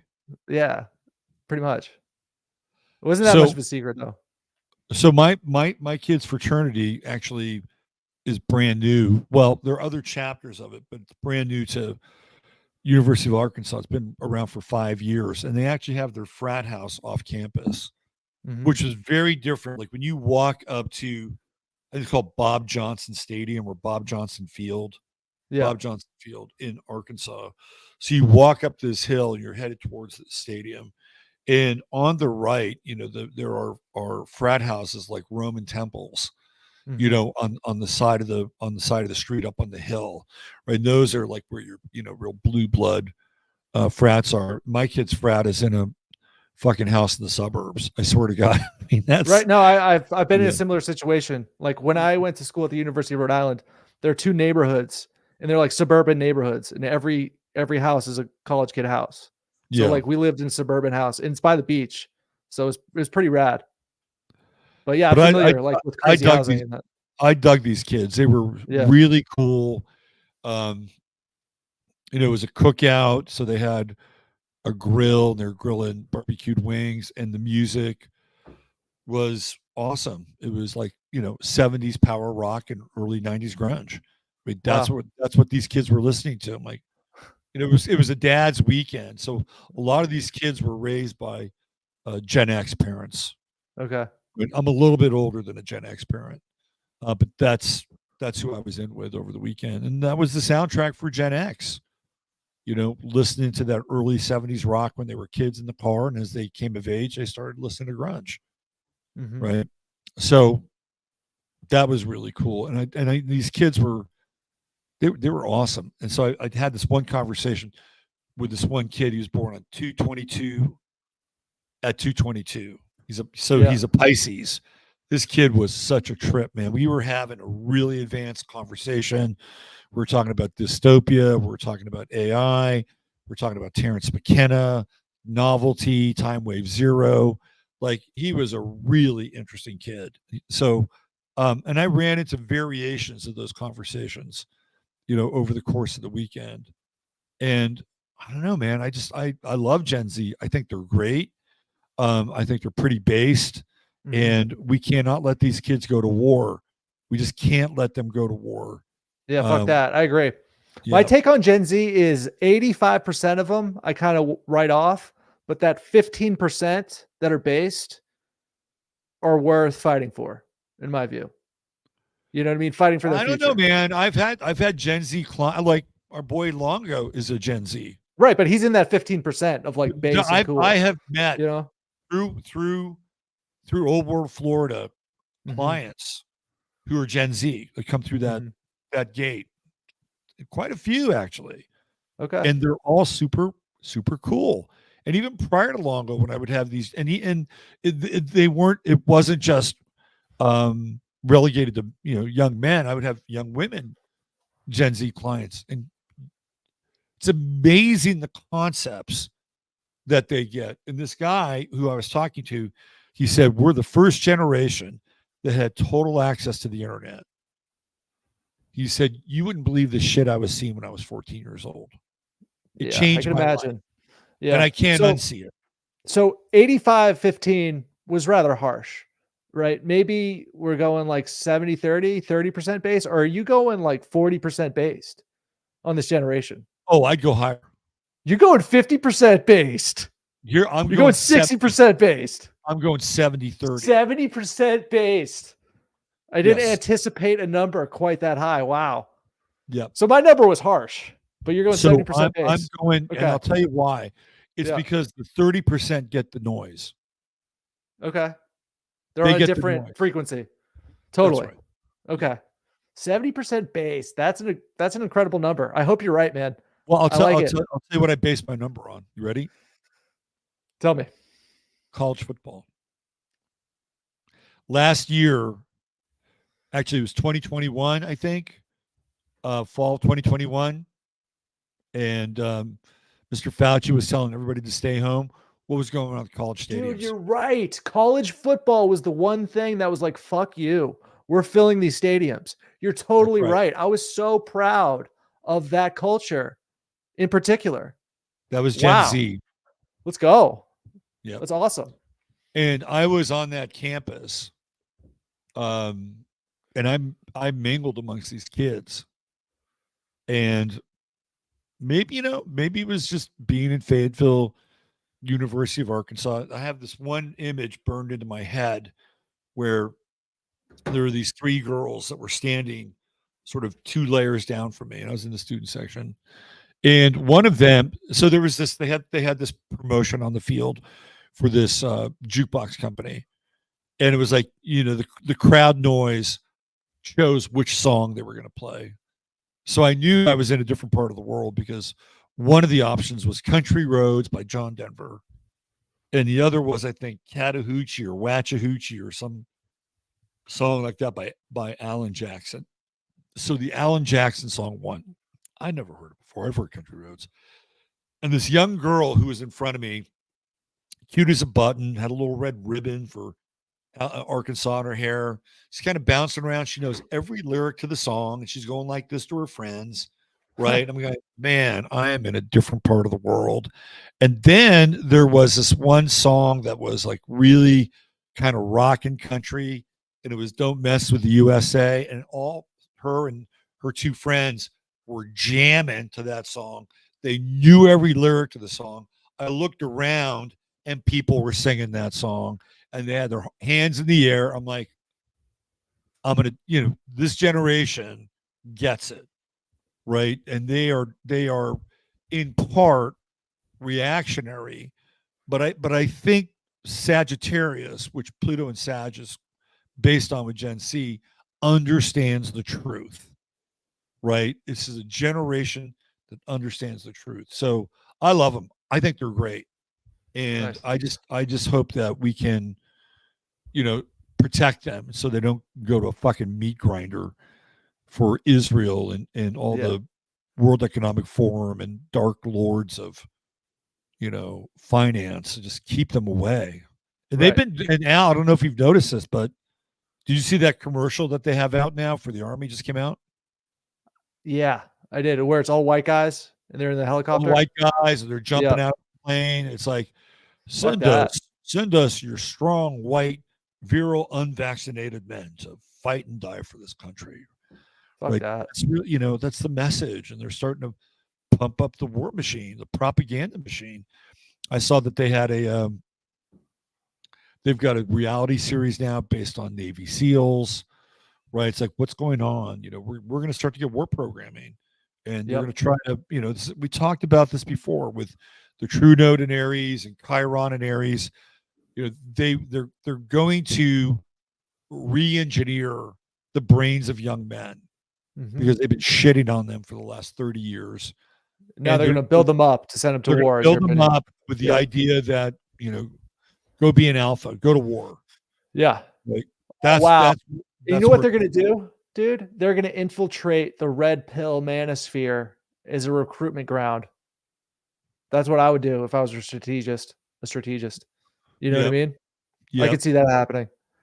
But dude, it's interesting that you bring up the war programming because guys my age, right? We got programmed big time in terms of going to Iraq and things like that. And gangster rap, in my view, was a huge part of that. G Unit was a huge part of that. The first militarized gangster rap group, guerrilla unit. Yeah. But my concern with the Gen Z kids would be this hardcore drill rap they've been listening to, because their military programming would consist of Call of Duty. They've been playing that since they were kids, right? Online, and Chicago style drill music, which became popular in 2012. It's, that drill version of gangster rap where they just rap about killing. So if there's Gen Z kids and they've been playing Call of Duty and they've been listening to, drill music, trap music their entire lives, they've been playing video games, kind of getting desensitized, perhaps they're on SSRIs or something like that. That's the group I would be concerned about heading into a conflict. They're going to make this thing as American as fucking apple pie again. Okay. That's what they're going to do. They're going to make it as American as apple pie. They're going to use some version of country and Western music, which Likely. Is America's soundtrack. And they're going to try to re-inject not just patriotism, but this whole idea of the hero. right? Like there's something they'll find myths and archetypes that they can pin this thing on, and they'll attach women to it. Huh. Yeah. Okay. Yeah. I hope that you're wrong about that, because hopefully that doesn't work. Because I just, in regards to this big international game we're seeing, I mentioned in the past show that I just don't feel the same energy that we felt in 2003, 2001, that area. It's different. Look, I agree with you. Yeah. I totally agree with you. The only difference here, or thing that could really be a game changer, is that if they introduce the draft or reintroduce the draft, and in which case it won't matter, right? Now, can we tell our kids not to go? Can we protect them to not go? This is Yeah. what I'm talking about. Like, we can't let them go. Right. Okay. I don't think it'll be a draft. This is what I think it'll be: $100,000 worth of Bitcoin. I'm not kidding. I think it'll be something like that. It won't be like a I straight think here's what I think. Let's go one step further. enticement. Let's go one step further. We'll go one step further. It would be $100,000 on your CBDC. Right. It could be something like that. Yeah. I think that'll be the hook they'll try to get them with. And that's a generation that understands digital money. I just think Gen Z is too savvy for this. I think they're too savvy for it. I don't think they're going to fall for it. Mm-hmm. Even with those kinds of incentivizations. You may have some people in just piss poor parts of the country with absolutely no economic future. They may do it. They may take a stab at it. But it's always been that way with the Army. Yeah. So speaking of Army, sort of Army adjacent, is our favorite organization, NASA. And they have a hilarious football player that they're making an astronaut. What's going on with this? This is ridiculous. But you know more about it. So you're talking about Josh Dobbs. Yes, that's who I'm talking about. Right. And so Josh Dobbs originally went from he was a volunteer. I believe the University of Tennessee was his school they went to, and he's an Aquarian. And he's 28 years old, so he's going through his Saturn return. And there are a couple things that have always struck me about Josh Dobbs, just from so he had cancer at one point, and I'm not sure if his hair loss has to do with his cancer, but I always felt like Josh Dobbs looked like a fucking alien. Yeah, he looks like a weirdo. We should pull up a picture. So he's apparently kind of Mensa level genius, and he's been in aeronautics for a while. I think he was an engineering major. So this is tripping me out, man. And I don't quite understand this, because I just caught wind of this like last week. And then I see on Sunday he has this huge game.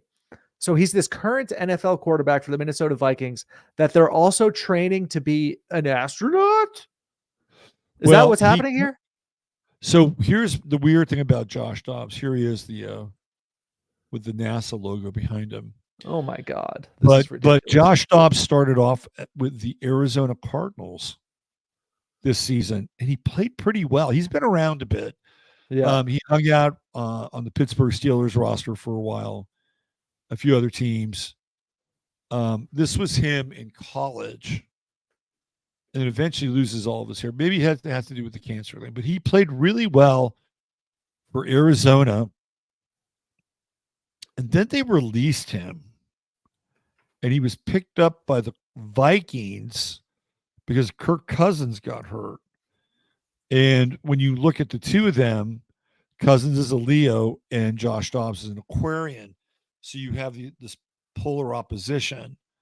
But I also felt like, when you get into like the whole Kalergi plan, do you know about Kalergi, the Kalergi plan? It's basically forced diversity. Right. It's not just forced diversity, but it's forced assimilation.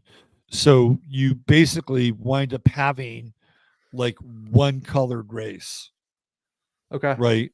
Like the idea would be to create this golden race where they wouldn't be black, they wouldn't be white, they wouldn't be brown, maybe they wouldn't be So a slave Asian. race with no identity, essentially. Exactly. That this is like the whole idea with eugenics really isn't about to create the white master race. The whole idea of eugenics is to create the golden race so that a group of people have no historical context. They don't identify with anybody. Right? Like, oh, I don't really look like Booker T. Washington. Oh, I really don't look like Harry Truman. Well, who the fuck do I look like? Right. Right. And I've been talking about the golden race for well over a decade. I used to use the Amber Rose. You know who Amber Rose is? I do. Yeah, I used to use her as kind of the female version of the golden race. So And Josh Patrick Dobbs Mahomes would he fit a into little that bit. category? I mean, Pat looks a little like Sideshow Bob, but he kind of fits that category. Okay. Right. And Josh Dobbs is clearly the ambassador of the golden race. He's not a handsome man. And he looks like a freaking alien. Right. Right. And I swear he looks like a freaking alien hybrid. And I've seen this before with him. It's like this dude does not look human. And now he's playing. What's that? Do you think he's like a GMO type of dude, like a Yao Ming, but the American version? Like an Obama? I don't know, man. Maybe his genetic experiment went wrong when he had cancer. Okay. Because he fought cancer in college and beat it. But check it out now. He's on the Minnesota Vikings.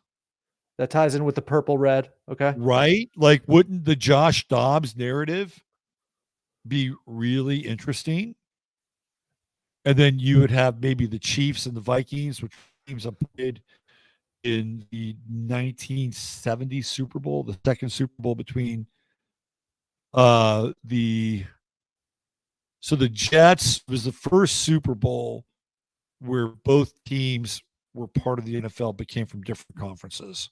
Yeah. So it was 1970, so it would be 2024 when that Super Bowl was played.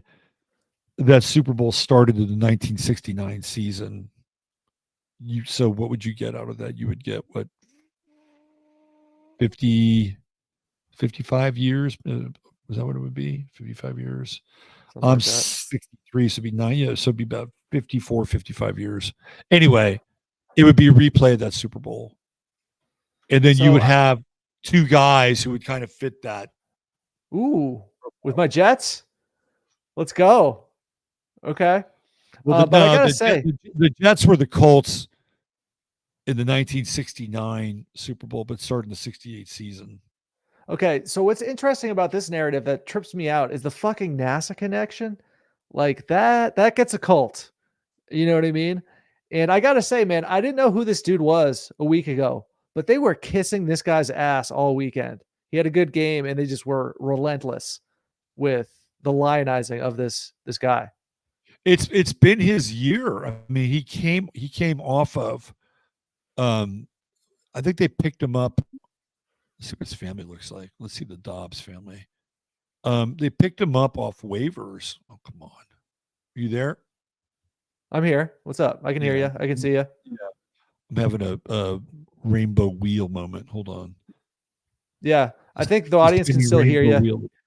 Your screen is paused, but everything else is cool. I'm trying to get out of the screen share. Okay. Oh, fuck. All right, hold on. Let me go back. Yeah, my screen is locked up. Hold on. Let's see if I share my screen, see if that helps. Well, oh no, you won't be able to because you control that. Okay, so I'm gonna have to duck out and I'm gonna come back. All right, so just stay there. Yeah, I can hold it down. So I want to get the chat's take on what do you guys think about NASA? Because me personally, I think NASA is absolutely hilarious. So when I see this guy, he's a quarterback and he's got this NASA connection, I'm like, what kind of shenanigans is really happening here? Because NASA is an organization where if I want to see something truly hilarious, I'll go to NASA's Instagram profile because when you go to NASA's Instagram profile, you will see some of the most absurd cartoons ever. I mean, it's a great cartoon strip. It's a great comedy sort of Instagram page. It's one of the best comedy Instagram pages there is. And I want to get your take on that, Rob. What do you think about NASA? Do you think they're exploring space? Well, I think there probably could be a secret space program, and NASA's just a cover for something, right? Like they could be exploring interdimensionality. I mean, I think there's been technology on this planet for a long time. Okay, I think it's funny. I can see that they're doing something. Yeah, my son's girlfriend. Yeah, it was such a great. So his girlfriend, two friends came over to me, and they said, all right, so what is the weirdest thing you believe in? Okay. They asked you or you asked them? No, they asked me. Dude, you must be a trip at these parties because they don't meet an astrologer dad. That's a very rare thing. No, it was kind of like a novelty. And you know, all the dudes there, we all got along great. That's it. And I said, okay, here you go. Here's a weird theory. You guys know 9/11, right? Yeah. I said, there were no planes. There were no planes. They're like, what? You know, we talked about that, right? And they were like, very open to it. And then my son's girlfriend asked me, do you think we went to the moon? That's an amazing Gen Z question to ask. That's incredible. Well, I'll tell you why she asked me that question. Yeah. Her grandfather works for NASA. And because she's from Houston, right? Houston Control. Yeah.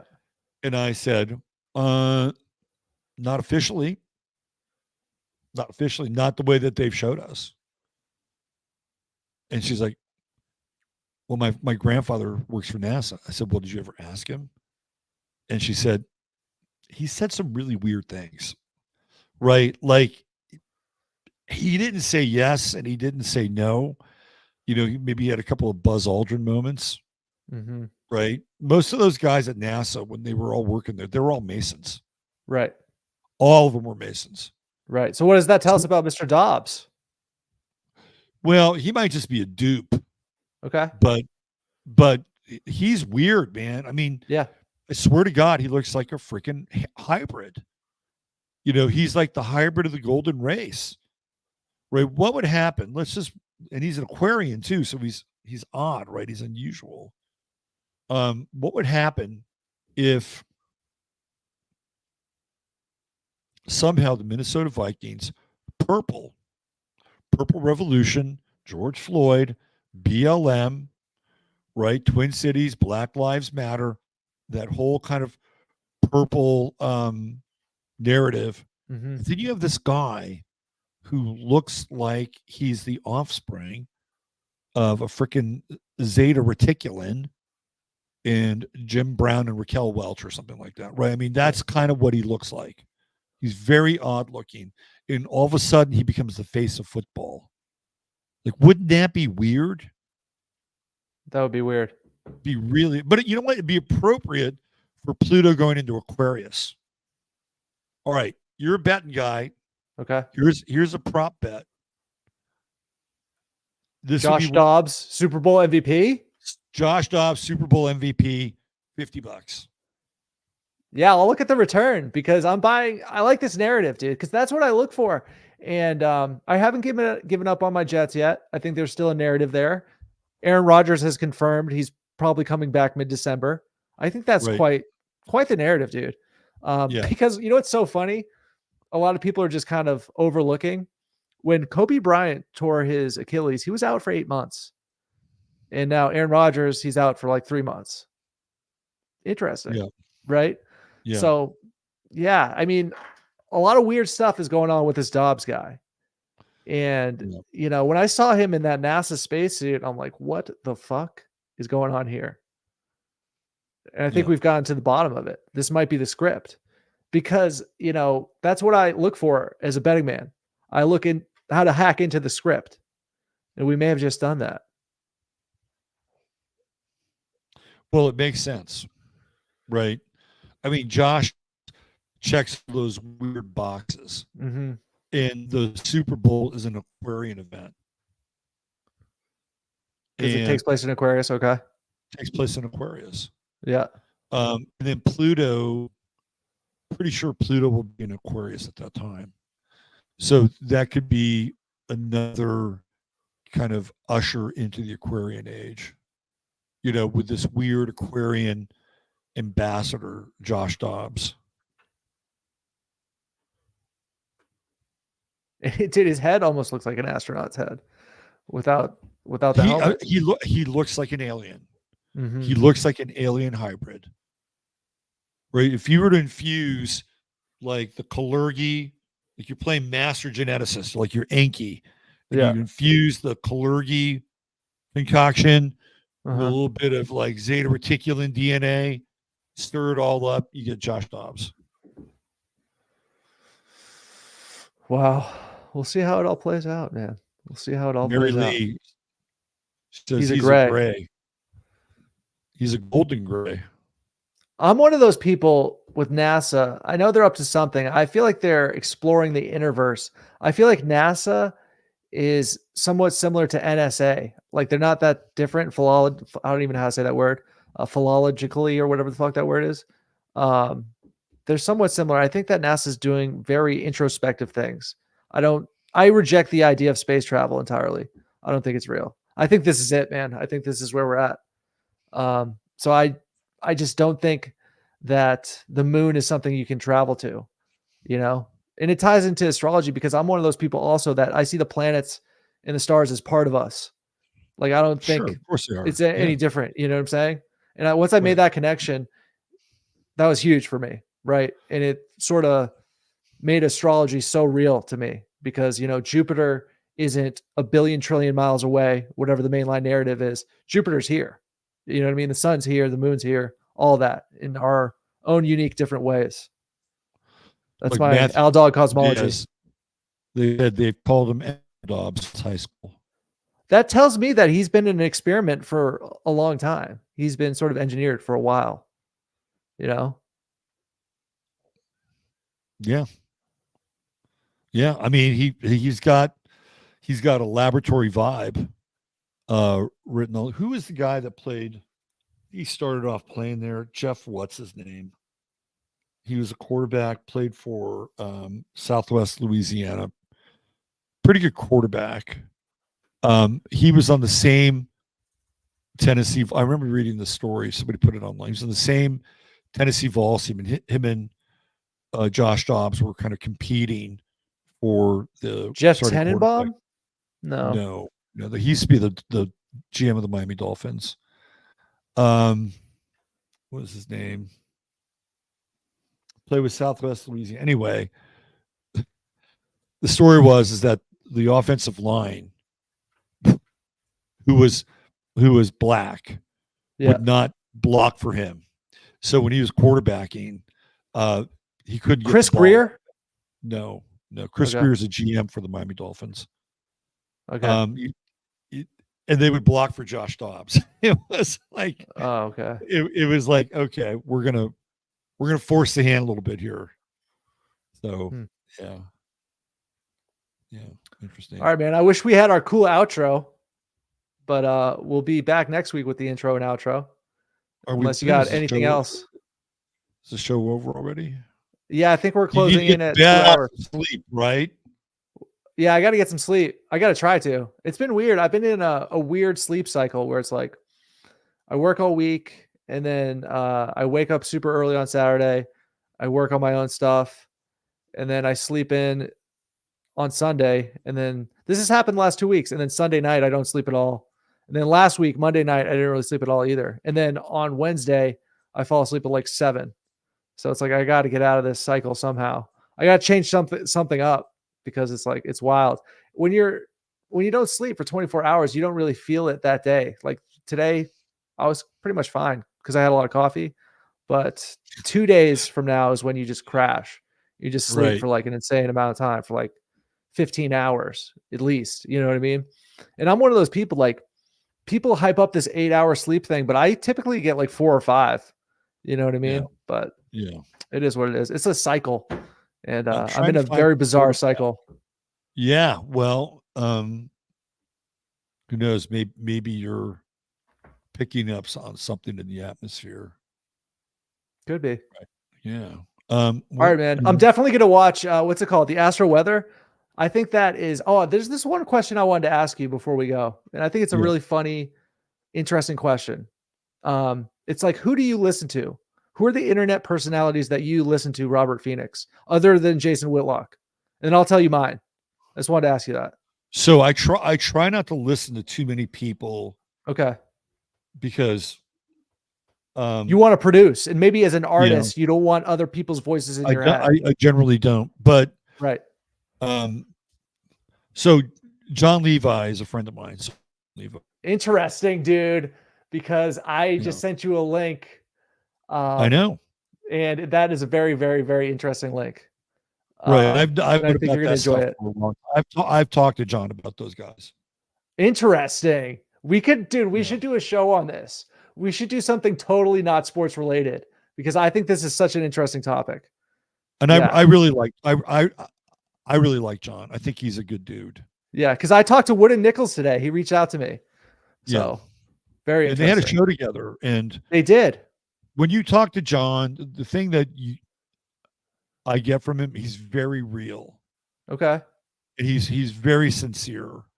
Like there is not a self-serving or manipulative cell in John Levi's body. I can tell you that right now. Okay. And he's a solitary guy, just checking out Google Earth and checking out these old photos. Okay. He's not in this thing for fame or grifting or anything like that. Okay. He's a very real person. So I watch John. I like his videos. Every now and then I watch Michelle Gibson because I think she has some really interesting I like Michelle.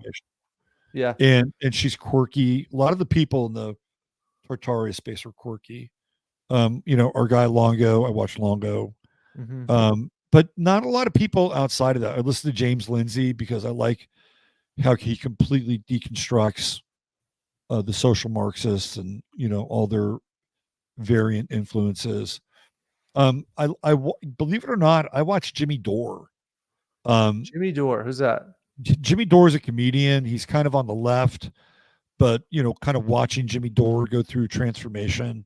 Okay. And he's got some people on, like he's got this guy who's his sidekick, and he makes all these really funny comments, and he's a lot like Fozzie Bear in some ways from Jim Henson, and he was cracking all these jokes about Tulsi Gabbard and her MK Ultra streak down the middle of her hair, and like they know, like he kind of knows what's going on. And Jimmy Dore's funny when he talks about the news. He's funny. He's still a little too on the left for me every now and then. I watch Mark Dice in the morning because I think Mark is funny. Mark is funny.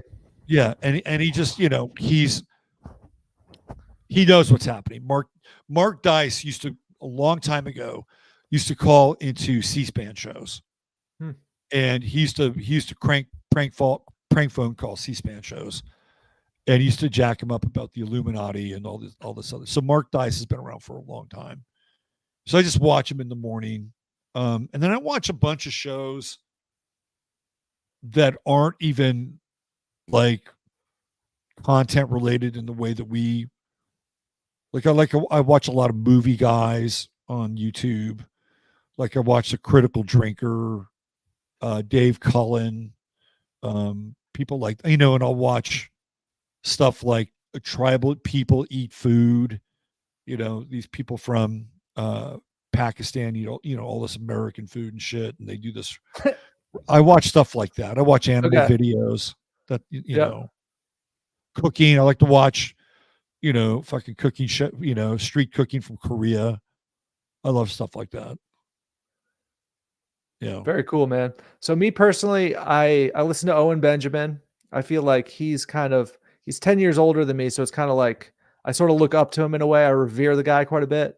And he is like an antenna that's receiving signals, and he just, with no filter, he just gets them out. He receives these signals and he gets them out all the time. And he gets a lot of really good ideas Oh, I from these follow. signals. I pick Yeah. up on Owen's signal. Yep. Big time. Yeah. I know you do. I think Owen. I think Owen is really funny and he's really good at what he does. And I also feel like at times he verges into weird tyrant zone. Interesting.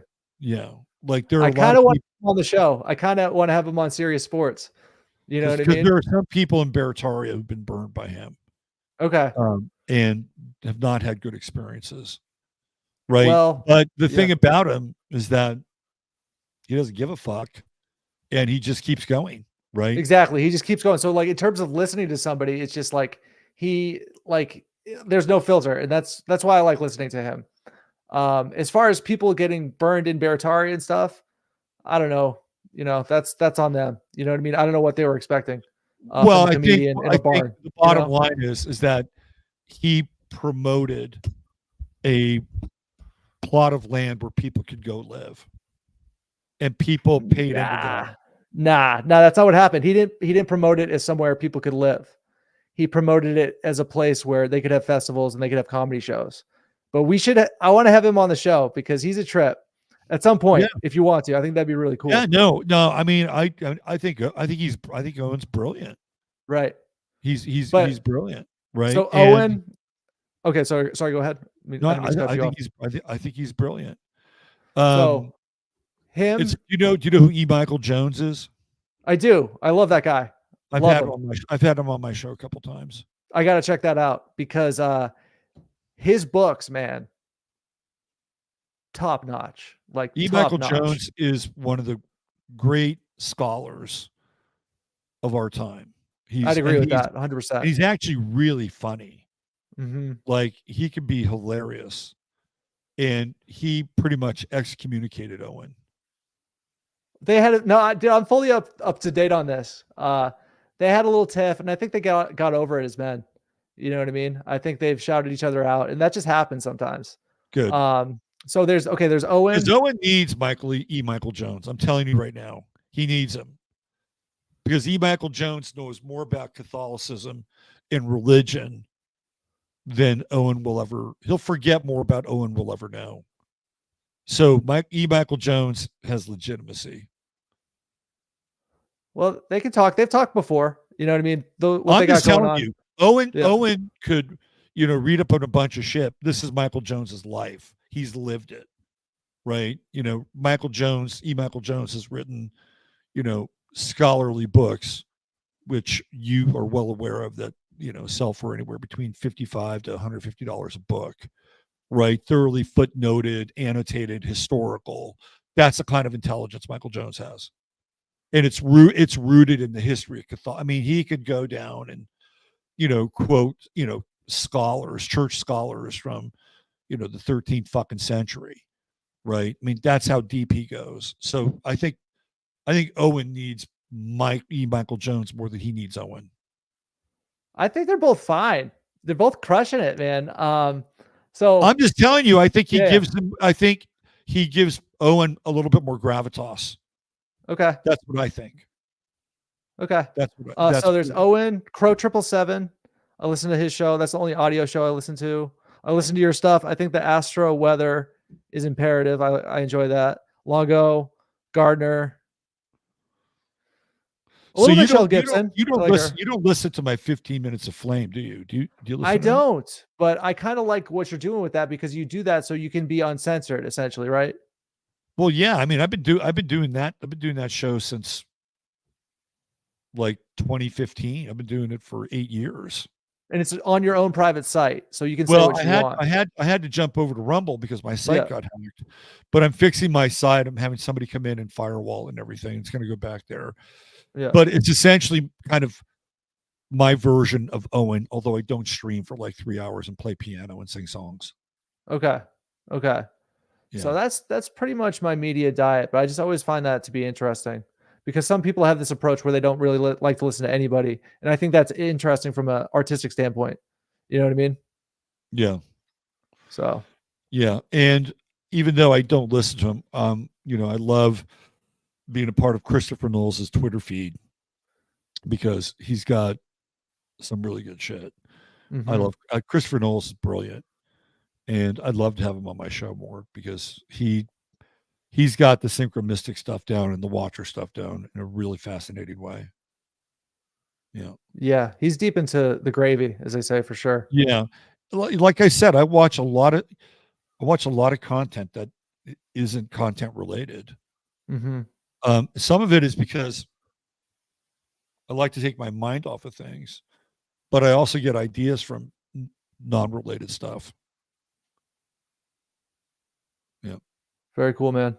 Yeah. All right. So I just wanted to ask you that. Anyways, I guess this has been Sirius Sports, and we'll be back next week with a killer intro and a killer outro. Yeah, we'll have it back next week. Just have to flop those files over so we can have it killing. I do, I want to get Henry Lawrence on the show. Who's that? Henry Lawrence played tackle for the Oakland Raiders during kind of the height of the Snake Stabler era, right? And when the Raiders were just pure mythical, man. They had all these guys that were like larger than fucking life, including Henry Lawrence, who I think was like 6'7", 6'8", weighed about 295, 305, play tackle, all pro. Right. He'd be fun to have on. He's also a singer in a band. He'd be a good guest. And I think he's a Libra. I think Henry Lawrence is a Libra. But he could give us some really good stories. I'm gonna one of my listeners can hook me up with him. I'm gonna try that for next week. It'd be fun to have an NFL guy on the show. What do you think?